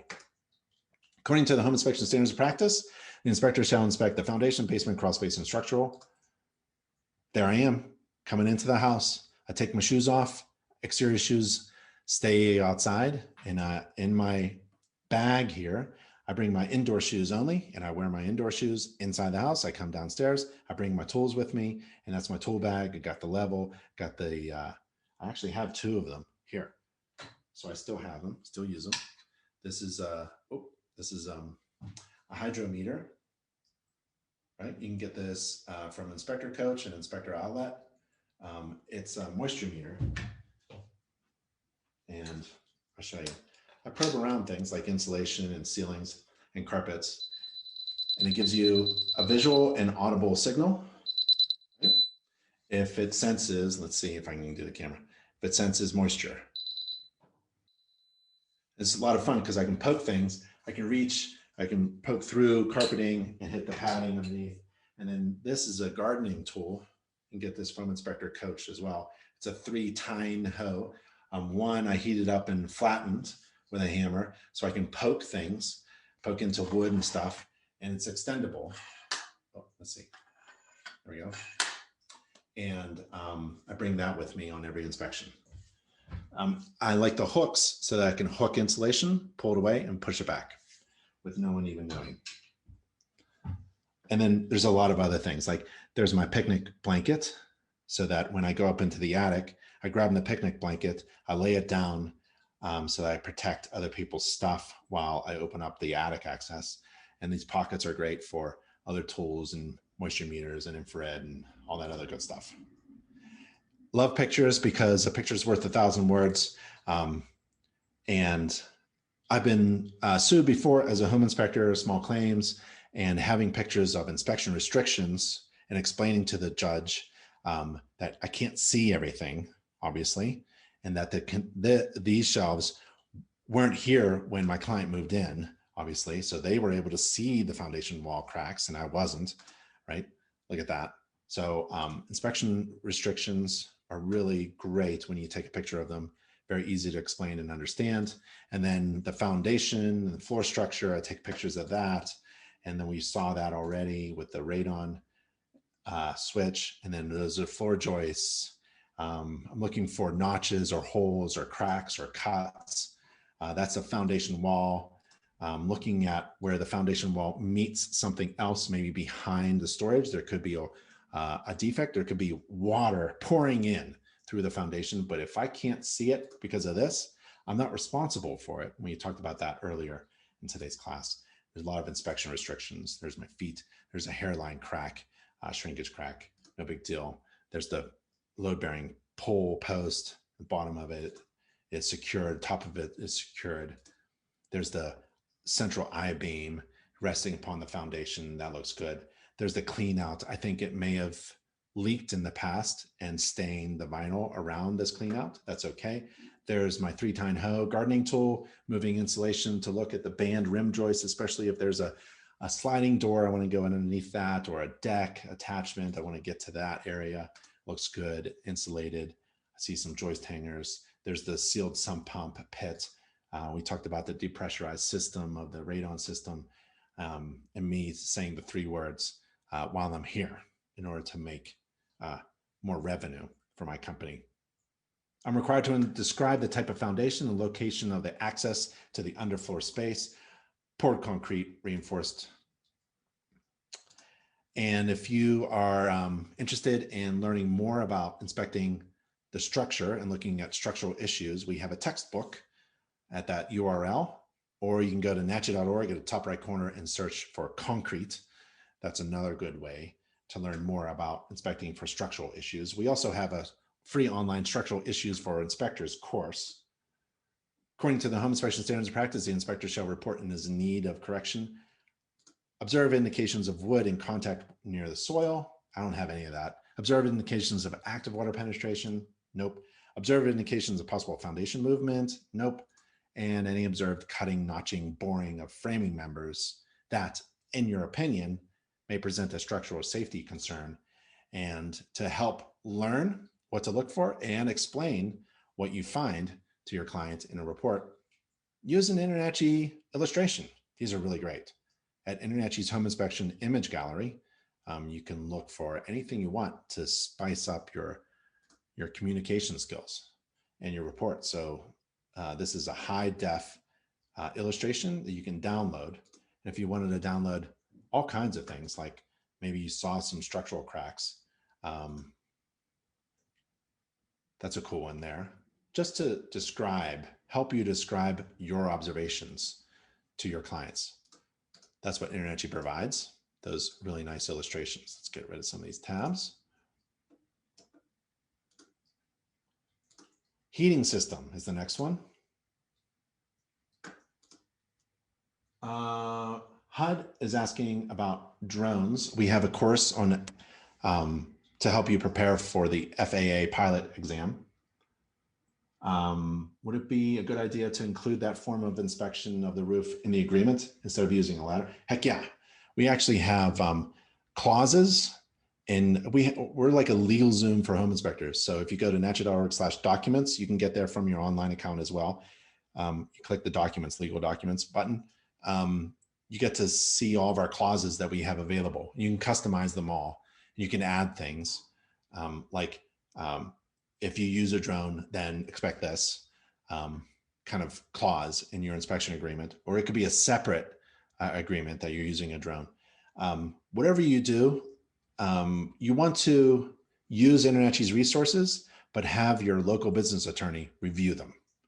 Your local business attorney is going to be expensive, but well worth it, because that person should review everything that you're doing, everything that you're marketing and saying, your inspection report, and any agreements that you have, even the process, even if your business plan, have that review, and then have that local business attorney get ready to defend you with some emails or letters, or maybe a phone call. And your local business attorney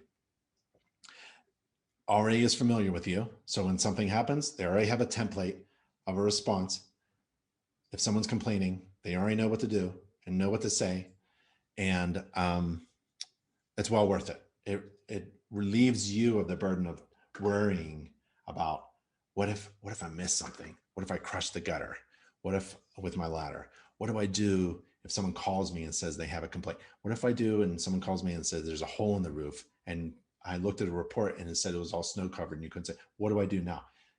You and your local business attorney already have covered those certain situations. InterNACHI, if you are a member of InterNACHI and certified through InterNACHI, we have an insurance program that protects you, E&O insurance and general liability. And part of that program has an issue resolution team that can help you with that. You want something in between to help resolve issues before they get out of hand. So go to nachi.org/insurance and check out the services that the insurance program has for you.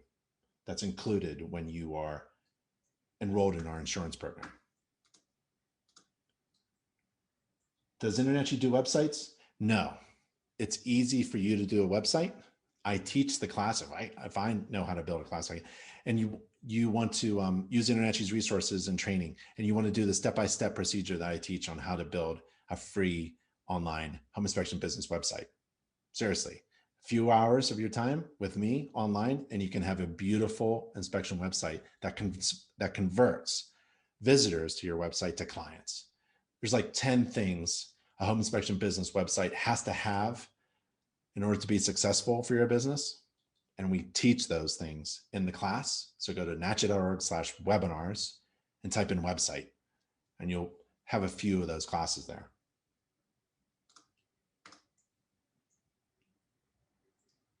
Any accessory tools you recommend for added ladder safety, for access tall roofs, stabilizing? Yeah, anything you can get your hands on.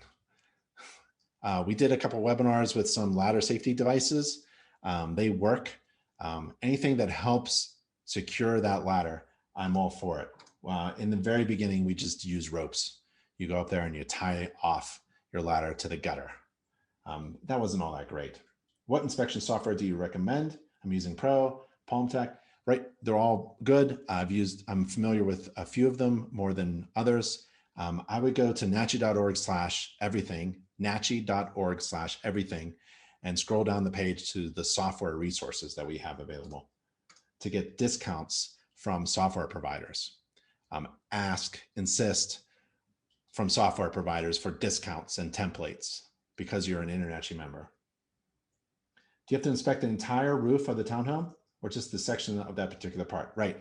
It's probably covered by the HOA, Homeowners Association, but I don't care. I inspect properties without any regard to HOAs. If the HOA is covering the roof, great. My client ought to know the actual condition of the roof because most HOAs, in my experience, have no idea what's going on. Any tips for women starting in this profession inspection? Yes, we have a mentoring program, nachi.org/mentoring, and you can search for women in the industry. And we have done coaching sessions, and we've done mentoring sessions, and we've done training sessions on our webinars. But I would say probably the easiest way is to search for folks that you want to talk to. And they could be all over the world. They don't have to necessarily be in your area. And that's at nachi.org/mentoring. We have a mentoring program. Okay. And I would say,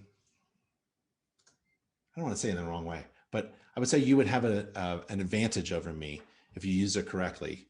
If you and I were inspecting and you were a female home inspector, woman in the business, most real estate agents, the fact is most real estate agents are female. And me being 6'3", 6'4", large man, I had the challenge of communicating well, right, with real estate agents. So what we did was we softened our company to make it a little bit more approachable. Our company was called Peach Inspections. It was a soft, fuzzy, juicy kind of imagery. Our folders were pink and peach colored. The way we approached real estate agents was in a different way. We brought little baskets of candy. We fed everybody warm peach pastries at real estate office meetings. But I would say if you and I were competing, you should take advantage of my disadvantage, right? You should take advantage of who you are, because your brand, what distinguishes you from all of the rest, can be a huge advantage in your market. So I wouldn't hide it. I would exploit who you are and what you look like and how you talk and how you conduct yourself and how you're different from the majority of home inspectors, especially in the United States.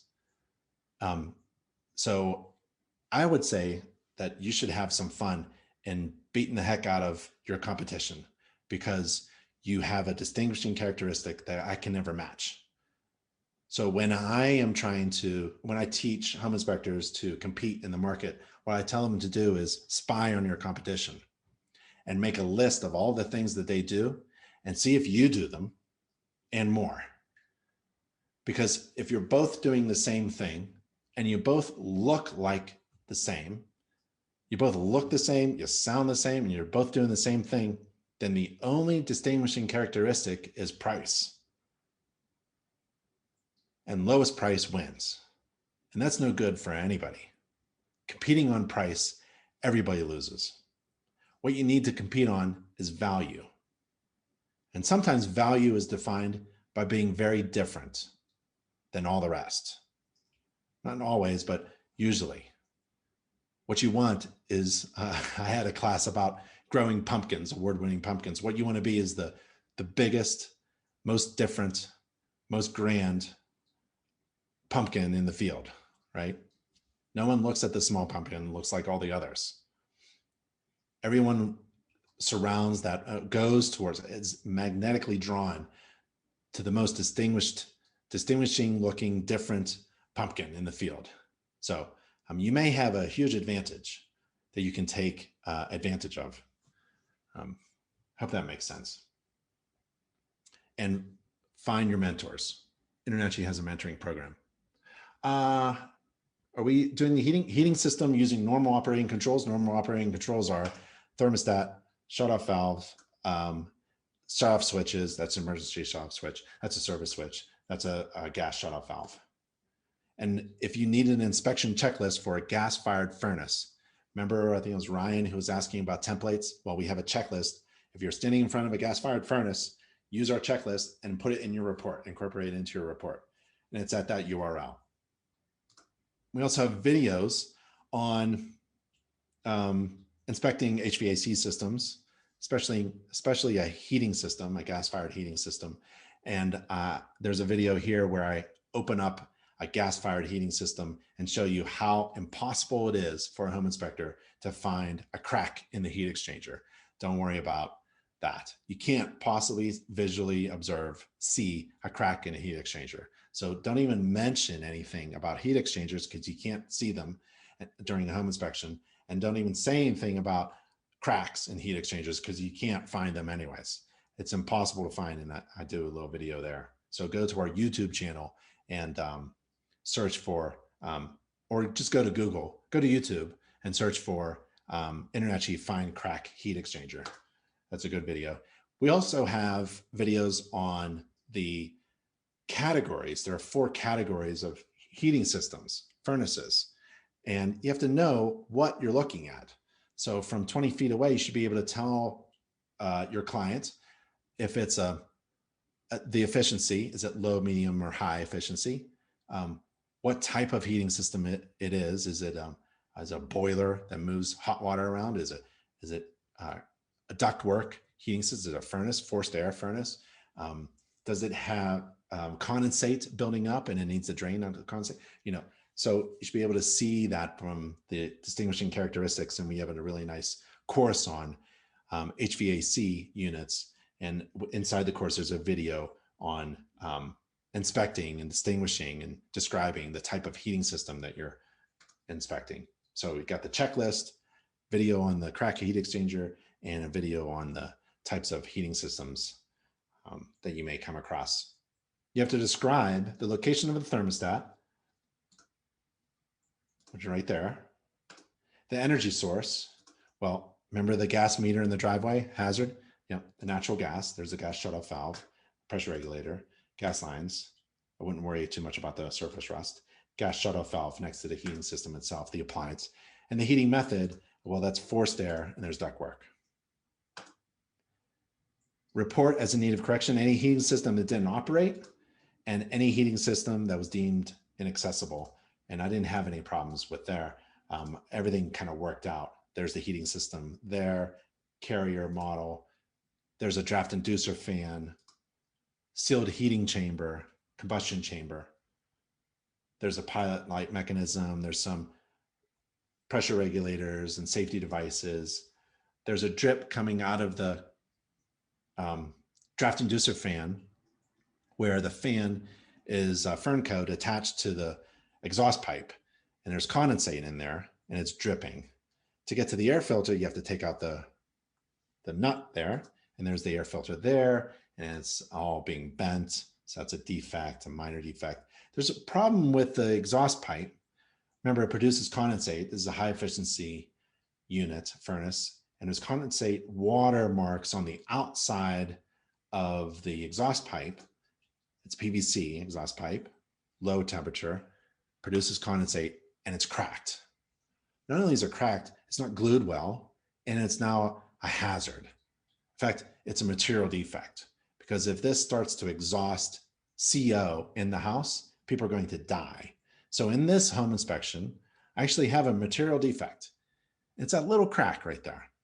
Not big, but there's a little crack. How did I find that crack? Because of the watermarks. How did I find the watermarks? Because I looked at the components and I knew what type of heating system it was.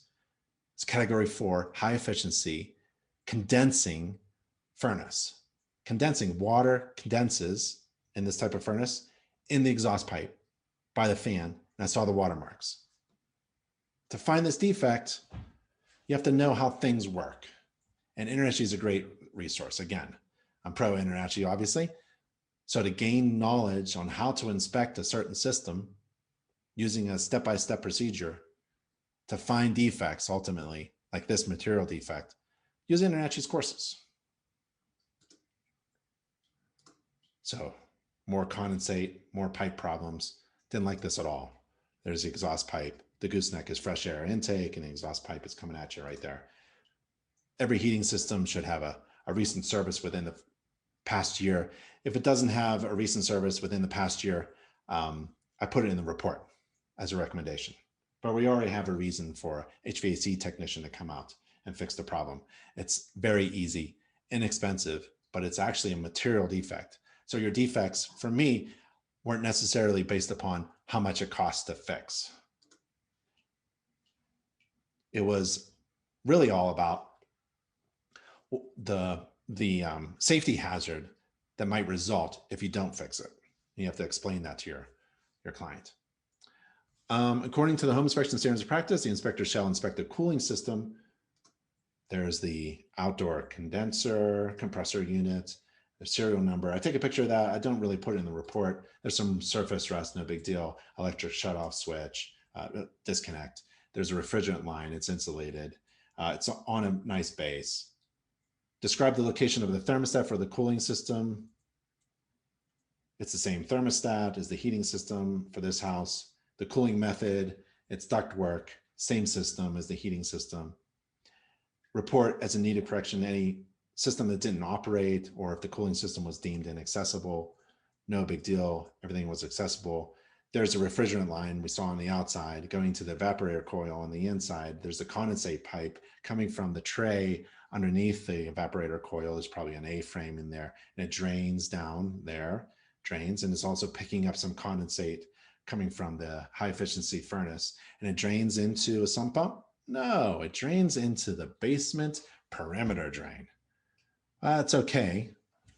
Ideally, you want it to drain into the sump pump, which is right there, or something, maybe a sump pump itself, the little condensate pump. Condensate pump is a little plastic little thing that sits right next to the furnace and collects the condensate water and discharges it outside. You don't want to do this because you're just introducing moisture, standing water puddles in your basement. Plumbing is the next system. You want to inspect the main water shutoff valve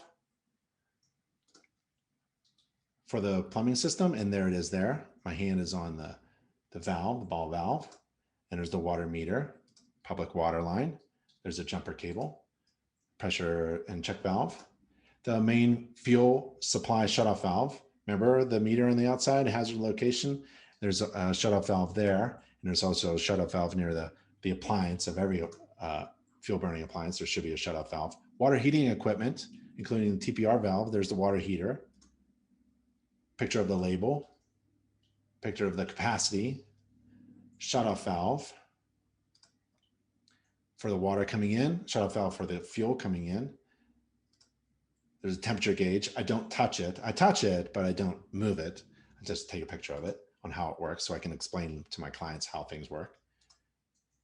And it's a draft inducer, exhaust pipe going outside, and TPR valve on the hot water tank extended to the floor, and it's not leaking. So that's good. You want to inspect the interior water supply, including all fixtures and faucets by running the water. All toilets for proper operation by flushing the toilets, and all sinks and tubs and showers for functional drainage. So we do that. There's a tub, there's a shower, there's a sink, toilet. I take pictures of everything that's operating and flowing, all the fixtures. Not that one that has a hose attached to it. I won't detach that hose, but that has a problem because it's not frost proof. Remember that. And there's the garage faucet. And you want to inspect the drain waste vent system. We see that there. There's in the attic. So from the roof, there's the terminations from the roof going through the attic, down into the fixtures itself, from the second floor to the first floor to the basement. There's the basement drainage pipes. You can't see everything, but the things that I can see are the fittings that I can see, and they all look good and supported, and there's a clean out fitting there, which has a plumbing leak. So that should be fixed. And drainage sump pumps with accessible floats.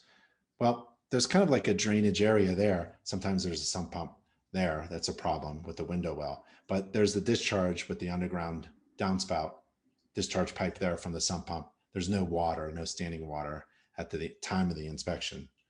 and it's part of the radon pit depressurization active system, radon system. Describe whether it's public or private. Well, if you have a water meter like that, it's public. Location of the main water shutoff valve, we already saw that. It's right there by the meter. Location of the main fuel shutoff valve, it's right there. Location of any observed fuel storage equipment system, we don't have any, like a underground oil storage tank, or hopefully it's not underground, or a propane tank. The capacity of the water heating system equipment, 38 gallons. Take a picture of that. Report as in need of correction any deficiencies in the water supply by viewing the functional flow in two fixtures operated simultaneously. So what I do in every bathroom is I turn on the sink, turn on the shower, flush the toilet. That's 3 fixtures. And I take a look to see if there's any problems with the functional flow coming out of the shower head. Deficiencies in the installation of the hot and cold water faucets. Hot on the left, cold on the right. Active plumbing leaks. Nope, I didn't see any there. Any toilets that were damaged? Yeah, I actually had a damaged toilet seat on that one. You could group the bathrooms together in your inspection report, or you can put them all under plumbing, or maybe under interior. So this is the first floor half bath.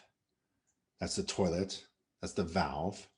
I push against the side of the toilet with the side of my leg to make sure that the toilet is secured to the floor. There aren't any problems with the wax ring. And I look at the valve, see if there are any water problems there, any leaks. I use the dry hand, my palm, and I wipe the bottom of the valve, and also wipe the bottom of every water trap to see if it's leaking on my hand. Best tool. Don't leave home without it.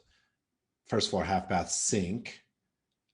Check the bottom of that sink and also the drain pipes. And then GFCI, every bathroom receptacle, GFCI, first floor half bath vent. Second floor half bath, second floor full bath. There's hot and cold water, no plumbing leaks, flush the toilet a couple times. There's the shutoff valve for the toilet, functional flow from the shower. There's the tub, tiles. I pound on the tiles with my hand. I even take a picture of it. Sometimes my hand goes through. That's no big deal. You grab the soap dish. If there's something to hold on to, if somebody needs to hold on to something, make sure you pull on that. A couple 100 pounds, it should be able to hold in any direction, just like a railing. Second floor full bath has some watermarks at the bottom corner where maybe some of the shower water coming from the shower head kind of drained there. There's some watermarks on the vinyl flooring. I don't see any wood rot, but I like to press my hand and my toe with my foot right there just to make sure that there isn't any water damage. Second floor full bath, GFCI protection. There's the door, an exhaust fan. And if there's a plumbing access panel behind the shower or tub, I'll take a look at that to see if there are any plumbing leaks. I'll use that. There's a trap there, no plumbing leaks. Master bath. There's the sink, no leaks at the trap, GFCI protection. Master bath has that crack in the toilet seat, and the functional flow is good. Tile, pounding on the tiles, the grout looks good, the sealant looks good.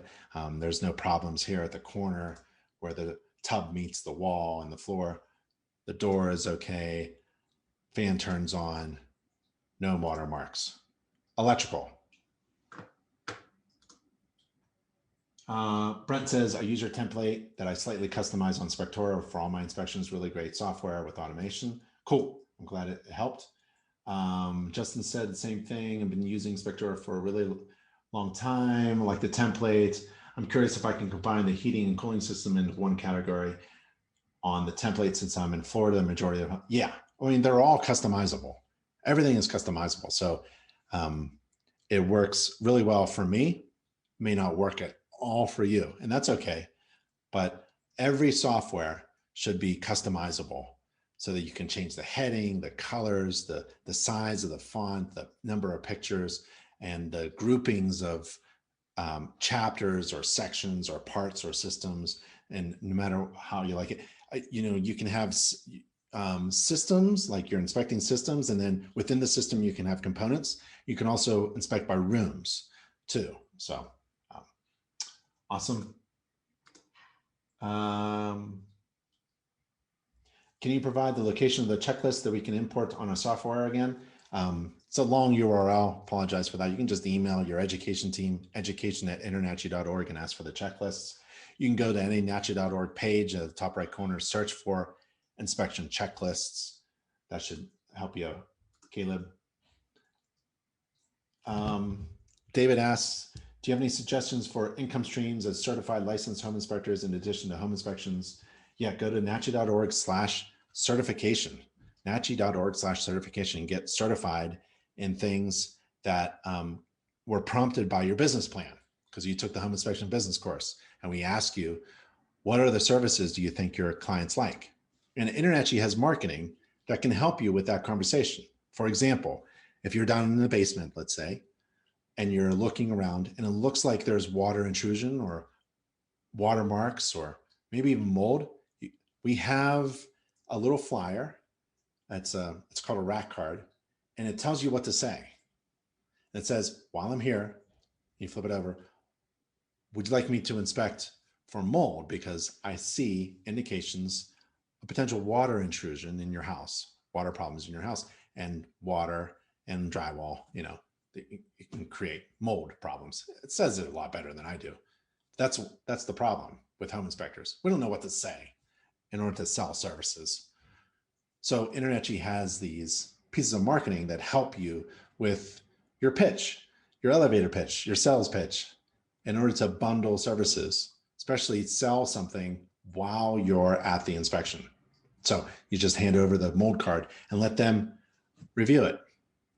InterNACHI also has promo videos to help you sell ancillary inspections. So you can get a device, an iPad or a tablet, or use your own phone or something and play some videos. And it's all about selling ancillary services while you're doing the inspection. And you just give the iPad to your client and they can go through and scroll through and watch these videos about the importance of hiring you to do a pool inspection while you're performing a home inspection, for example. Okay, hope that answered. Electrical. Standards of practice, there's a lot to inspect. Let's go through it. The service drop. If you're wondering about electrical terminology, you want to get it just right. You don't want to call a line a cable, a conduit, or if it's not that. So inside the How to Perform Residential Electrical Inspections course, we go over electrical service terminology. You want to use the right terms. So service drop, you want to inspect that if it's there. It could be overhead or underground, lateral.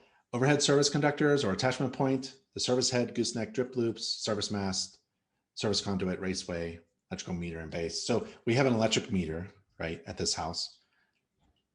No service mast, but there's an underground conduit in this inspection picture, and there's also a service entrance cable going to the main disconnect at the main electrical panel board there.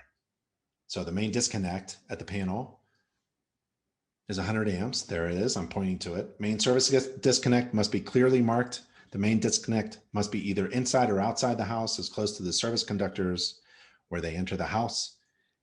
It can't be in a bathroom. No more than 6 breakers can be used to disconnect the service conductors. Panel boards, you have to inspect the panel boards, electrical panels, overcurrent protection devices, circuit breakers, hardly any fuses anymore. And they have to be all clearly marked. We're missing some specific identification of each breaker there.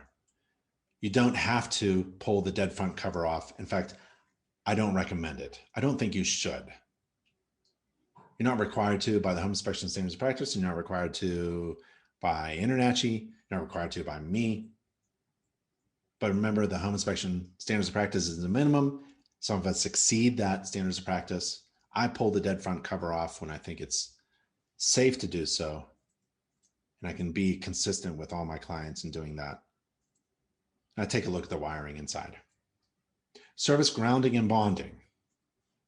Now the upper end of the electrode, the grounding rod, should be flush with the ground or just below the ground surface so that the end of that rod and attachment are protected from damage. If you find a rod sticking out of the ground, that's a defect. It should be at or just below the soil surface. And this inspection image here, I don't even see a rod. So that's an inspection restriction. And we have a link to the InterNACHI course on how to inspect electrical, how to perform electrical inspections. And we go over grounding in that course. We also go over bonding. There's a bonding jumper wire.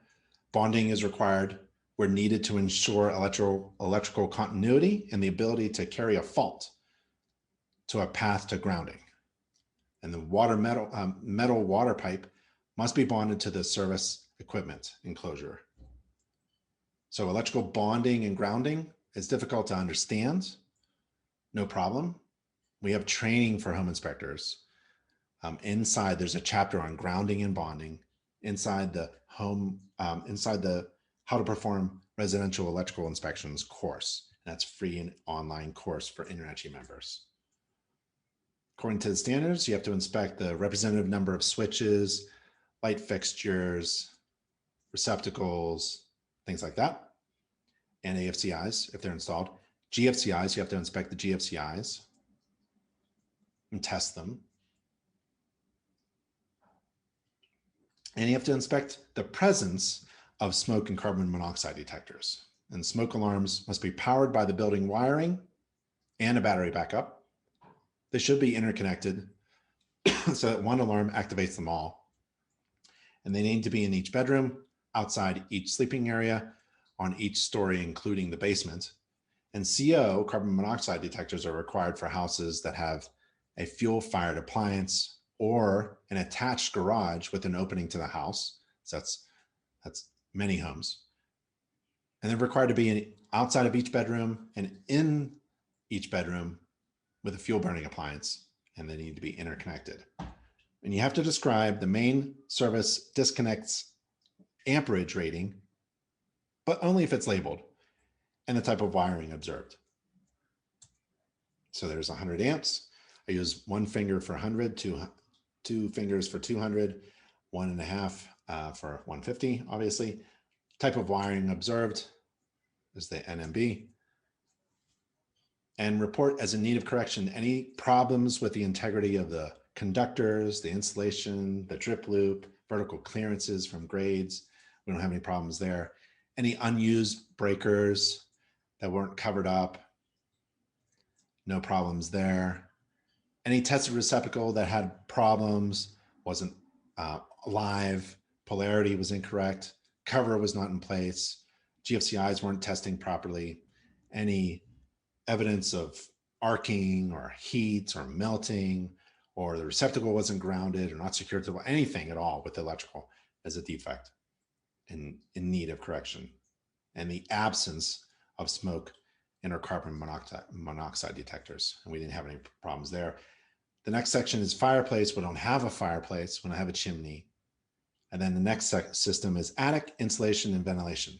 And at this moment, if I get into the attic after about 2 hours into my home inspection, I know I'm doing good because I've given myself 3 hours to perform the entire inspection. So remember, I did the roof, exterior. It's all about time management and how you do an inspection. Maybe you do the kitchen first, and that's just fine. For me, I like to get there early. I do the roof, exterior, and then the heating system. There's the electrical system. There's a hot water tank. There's the foundation, right? And then I move up and I do maybe some interior things, or maybe I just go into the attic and move my way down. Second floor, first floor, bedrooms, bathrooms. I'm going for the garage, and then I get into the kitchen. That's my process. And when I'm in the kitchen, I know I'm home free. Basically wrapping up in a really nice place. Everybody loves the kitchen. And maybe I'll even print out the report if there's plenty of time, or I'll just click a button with my software and send the summary and the entire report later. The inspector shall inspect insulation in unfinished spaces, including attics, crawl spaces, and foundation areas, and ventilation in those same areas. So I get into the attic, can't really crawl around too much. There is no flooring. So I'm standing on roof trusses. I don't see any modifications, any cuts, any damage to any truss components, any cord. I take a measurement of the insulation. It's about a foot thick. It's really good. And then all the mechanical exhaust systems, and that's for the kitchen, bathrooms, and laundry area. And in the kitchen, I have my little microwave tester. You put it in there with a cup of water and you turn it on and it glows. It's the shock and awe of doing a microwave test. Every bathroom should be exhausted outside. There are some exceptions with windows. Here's the dryer exhaust. This is a mechanical exhaust system for the dryer. You shouldn't have any restrictions to the flow. You can't. It's a fire hazard. And usually there's problems with older homes and the exhaust hood, the termination of the mechanical exhaust for the dryer exhaust. So it's not a screen, but it is a restriction and it really shouldn't be there. And you can take a look at fire hazards and major defects and how they're described in the code at the International Residential Code, Chapter 15, 1502.3, duct termination. The inspector shall describe the type of insulation observed, fiberglass blown in, and the approximate average depth of the insulation. I like to measure it and take a picture. That's in my report. Inspector shall report as in need of correction the general absence of insulation or ventilation in those unfinished spaces. It's all looking good. And I'm doing the interior, doors, windows, and interior. And it's a representative number of windows and doors by opening and closing them. Floors, walls, and ceilings, stairs, steps, landings, stairways, and ramps, rails, guards, and handrails, garage doors. So open and close, windows and doors, representative number. I find a crack in one of the windows. This door lock doesn't work. The fan turns on, that's good. Take some pictures of the interior.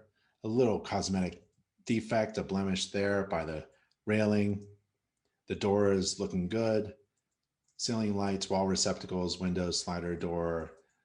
And I like to check the ceiling on the first floor ceiling that's underneath the bathrooms upstairs. Inspector shall describe a garage door as either manually operated or with a garage door opener. And we have the 10-step checklist on how to inspect a garage door opener. And there's the opener itself. Got to report as in need of correction any spacing that's improper at the guard, the intermediate balusters of the guard or railing, whatever you want to call it. Spindles for the rail, spindles and rails for steps, stairways, guards, and railings. Photoelectric eyes, they need to be operated properly, and you can trip them with your foot. Or any window that was obviously fogged. Remember in the attic, we had those fogged window panes, or displaying other problems like broken seals or cracks. There's me testing the garage door laser eyes. There's a fogged window pane there, second floor bedroom. There's another one. There's a crack in the window pane there. Laundry. You may want to include the laundry in the interior section or as a separate room that you inspected. GFCIs are required in the laundry now. There's the gas-fired shut-off valve for the gas-fired dryer. The rubber hoses, they're just not reliable. Should be pressure-tested hoses. There's the hot and cold water shut-off valves. They're missing their caps around the drywall. I forgot the technical term. Extrusion.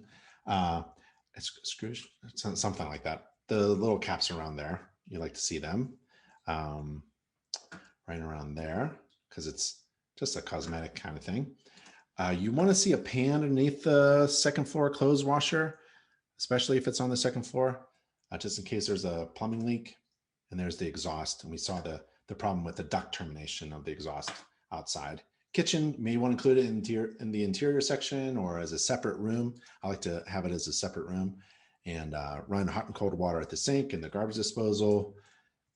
And the drain looks good, GFCI protection at all the receptacles. I run a short cycle at the dishwasher. If it leaks, great. I'm not responsible for leaks. I'm responsible for finding them and reporting them if I do see them. Gas stove shouldn't tilt, have its safety device. The burners turn on and off, the oven. I just I don't bake anything. I just make sure that everything turns on and then off. The same thing with the microwave. This doesn't exhaust outside. Ideally it would. It's filled with debris or personal items. I can't see what's going on. And there's a little cosmetic thing with the trim. And that's it for the inspection itself. Those are all the inspection images. And now is the report itself. And I'm just going to go through real quick the report itself so you get a feel for what our inspection report that I would write looks like. A lot of pictures. More pictures, the better. So I put 3 in a row. I take pictures in groups of 3. Far away, 3 pictures far away of a system. I move in halfway, I take 3 more pictures, and I move in to where I can actually touch them. And then I take those 3 pictures. Roof covering system, right? The roof is a system. And then the components of the system is listed in the report, and that's how I inspect. So roofing, method of evaluation, estimated age, the condition, the number of layers, the flashing, the ventilation, and gutters and downspouts. Exterior is another part, another chapter. It also flows the standards of practice and also flows with the inspection process. I did the report with the roof first because that's the first section in the standards of practice, I believe, and that's the first section that I inspect. I inspect the roof first. That's the first chapter in my report. I inspect the exterior second. That's the second chapter in my report. System and then components. Exterior system, surface water management, the grading, the sump pump, the window well, the house wall conditions, the house wall coverings, exterior components like the driveway and the parking, the patio and the porch, steps, handrails, exterior faucets, receptacles and GFCIs, public gas meter, dryer vent hood, garage. So it's system and then components like heating system. Describe this type of system as gas-fired forced air. Components, thermostat, electrical shutoff switch, gas shutoff valve, gas burners, flue connection pipe, air filter, service record, estimated age. And there's the air conditioner, there's the plumbing, there's the shutoff valves, hot water tank, electrical system with the components, meter condition, grounding outside, main electrical service line, disconnect, breaker sizing, breaker label, wire labeling, wire type, circuit breakers, inspection sticker. And there's the basement. And I like to put those inspection restriction pictures right in the report so everybody knows the condition of the home. That was the inspection restrictions that I had to deal with during the inspection at the time of the inspection. And there's the attic and the insulation and the bathrooms, different section there with all the bathrooms grouped together. I like that. There's the laundry.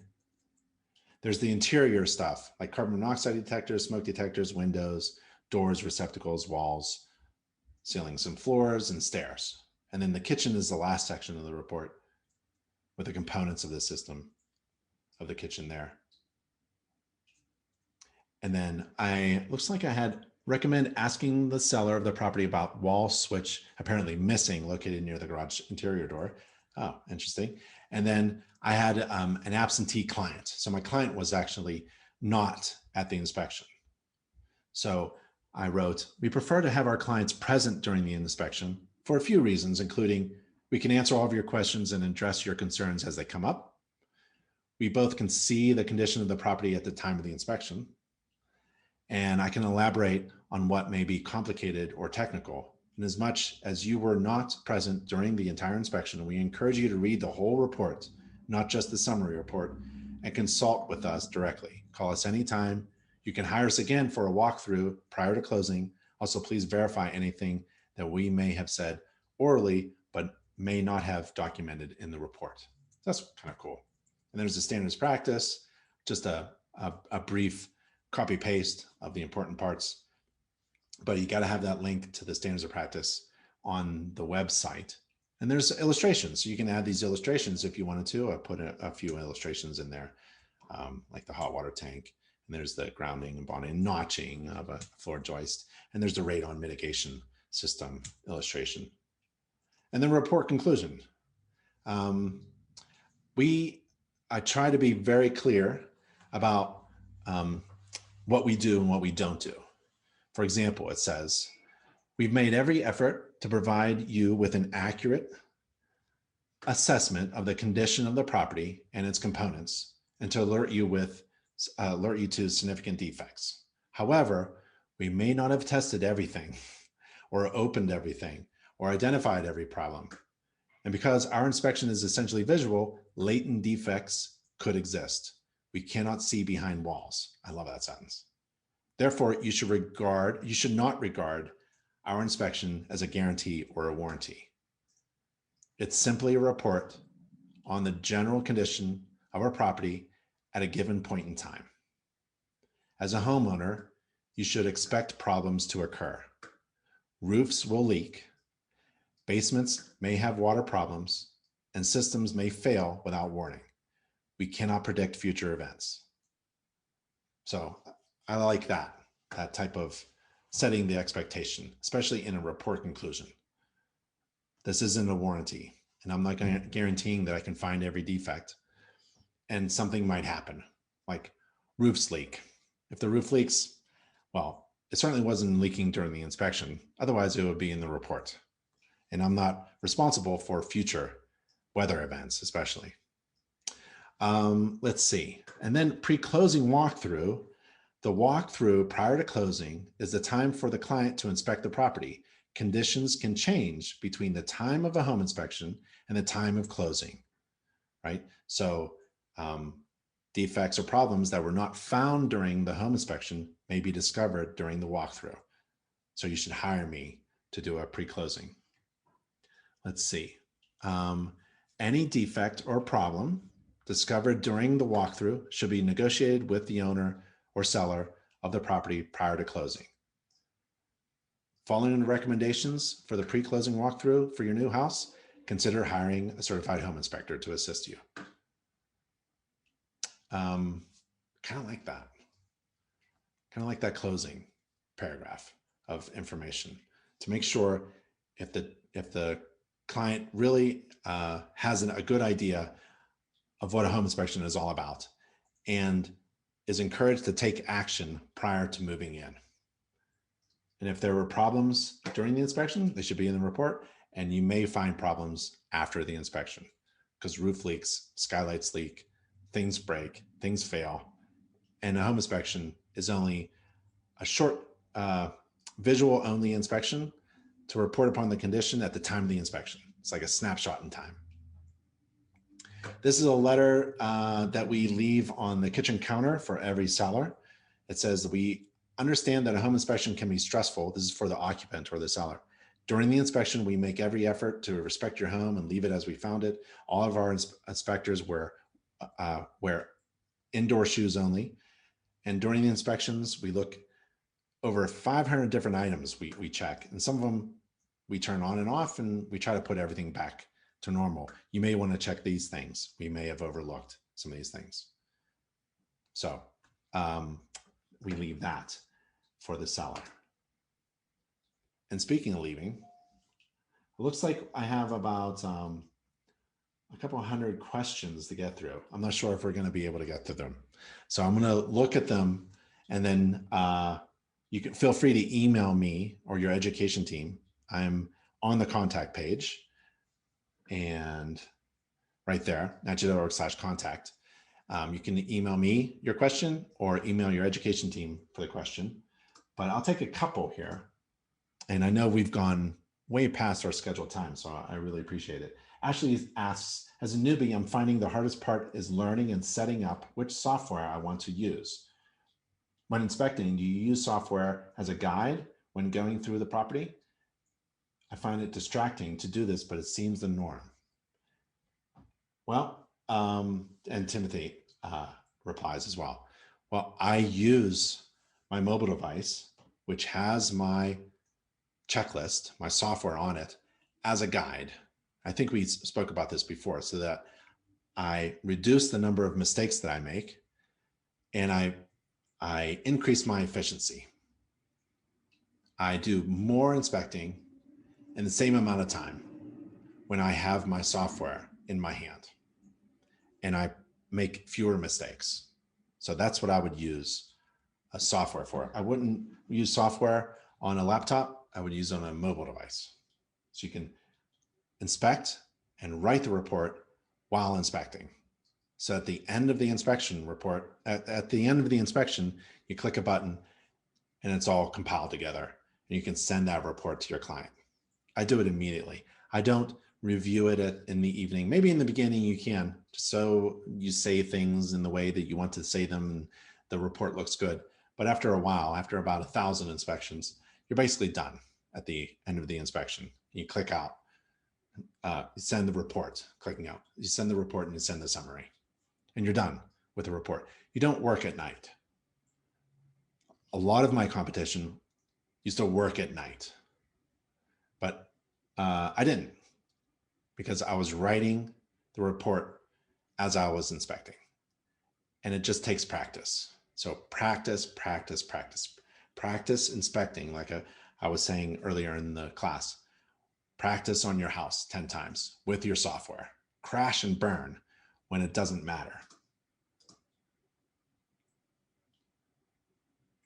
I'm only looking at the roof at the edge, not mounting. Does the ladder still need to extend up 3 feet? I'm looking at, yeah.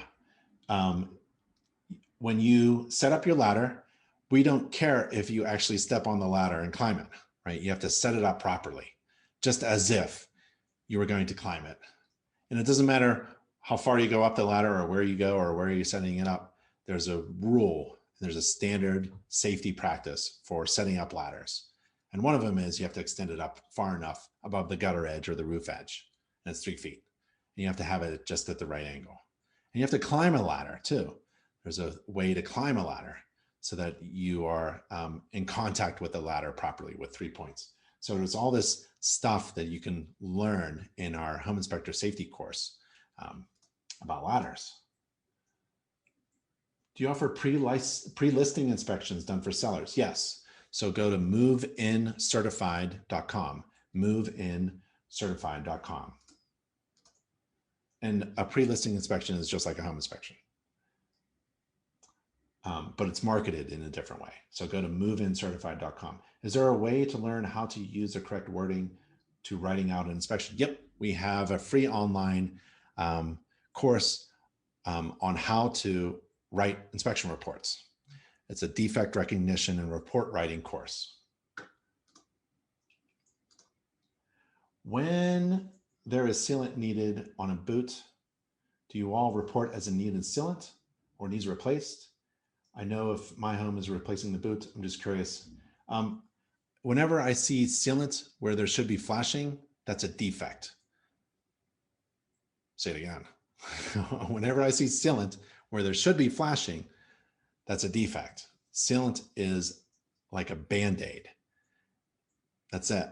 Can't possibly rely on sealant. So it's good to have, good to seal up some things, fastener heads, good to fill in some areas with a flexible sealant or something like that. But if it's supposed to have like flashing, let's say you have a masonry fireplace and the counter flashing isn't cut into the masonry, but is just the top of the step flashing is sealed, right? Obviously the sealant has replaced the counter flashing. The counter flashing is what's needed. The sealant isn't. So whenever I see sealant around a vent pipe, main stack vent pipe, and the rubber gasket, the neoprene rubber membrane around the gasket has a bunch of sealant around it, that's a defect. There's no need for sealant there when you have proper flashing. Maybe that's a gasket, a rubber gasket, or maybe it's metal or copper. But sealant cannot replace flashing. Can hardly improve it as well. There's time for sealant, for sure. There's absolutely time for sealant to seal away air leaks and to help divert water away. But if it's replacing flashing, that's a defect. That's why I'm at. When's the House of Horrors going to reopen? Yeah, darn good question. Don't know. As soon as we all think it's safe enough, I'm ready to go. Does InterNACHI offer free infrared certification for members? Yes. NACHI.org/IR. NACHI.org/IR. It's a free online training and certification program to achieve a credential that's a federal registration certification mark. And it has a special logo that comes with it and a certificate of completion that comes with it. And you should take that course and get certified before you use an infrared camera during an inspection.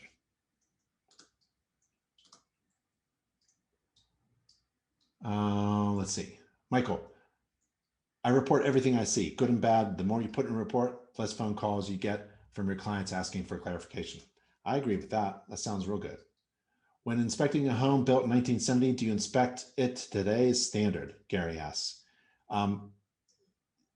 What I do is I don't care when the house was built.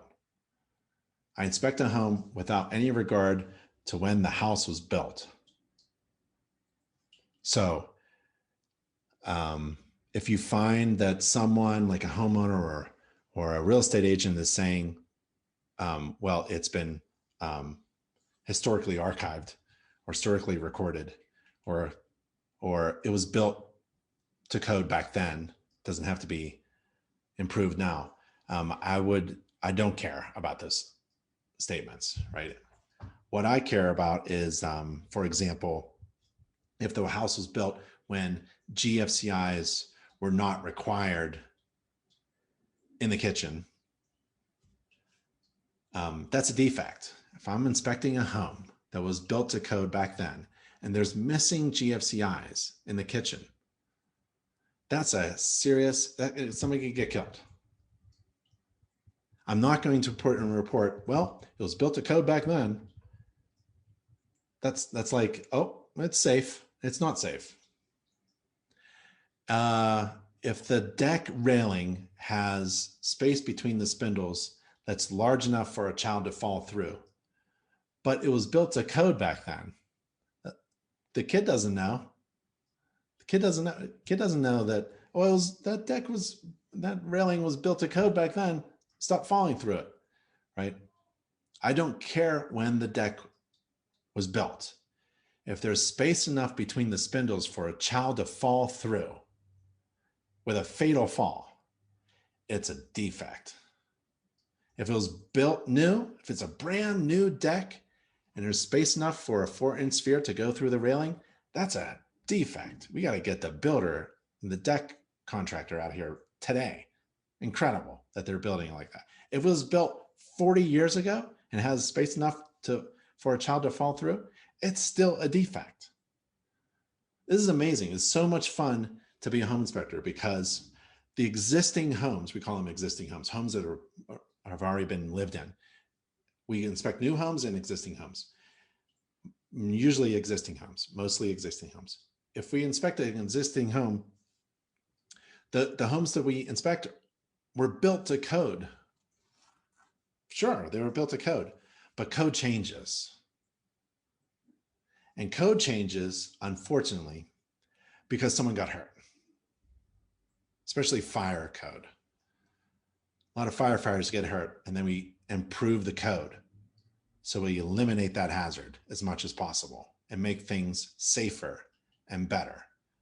Some of the code changes because of building science. Like we know we need more insulation and air sealing, right? We need thicker walls, but and better ventilation and exhaust systems. Sometimes it's about building science, but it's usually about someone getting hurt. So if you find a defect, like open space between the spindles of a deck railing or guard, large enough for a child to fall through, or missing GFCIs, right? Or missing smoke detectors that weren't required back then because the house was built to code back then. Call it out as a defect. You should inspect without any regard to age of the home. I think we should just wrap it up. What do you think? Because I could take questions all day. We could be here literally all day, and it'd be fun. But I don't want to overstay my welcome. I just want to thank you very much for being part of this class. This is a lot of fun for me. I love talking about home inspections with other home inspectors and helping folks who want to be great home inspectors and run successful home inspection businesses. And we have everything that an individual needs to become a great home inspector and operate and own a successful home inspection business right here at InterNACHI.org. Feel free to contact us. We're all on the contact page. And feel free to register for the next webinar. If you can't make it, it's okay. Register anyways. We video record every one of them so you can watch it later. My name is Ben Gromicko. I'm from InterNACHI. Thank you so much. Stay safe and healthy out there, everyone. Really appreciate it. I'll see you on the next webinar, okay? Bye.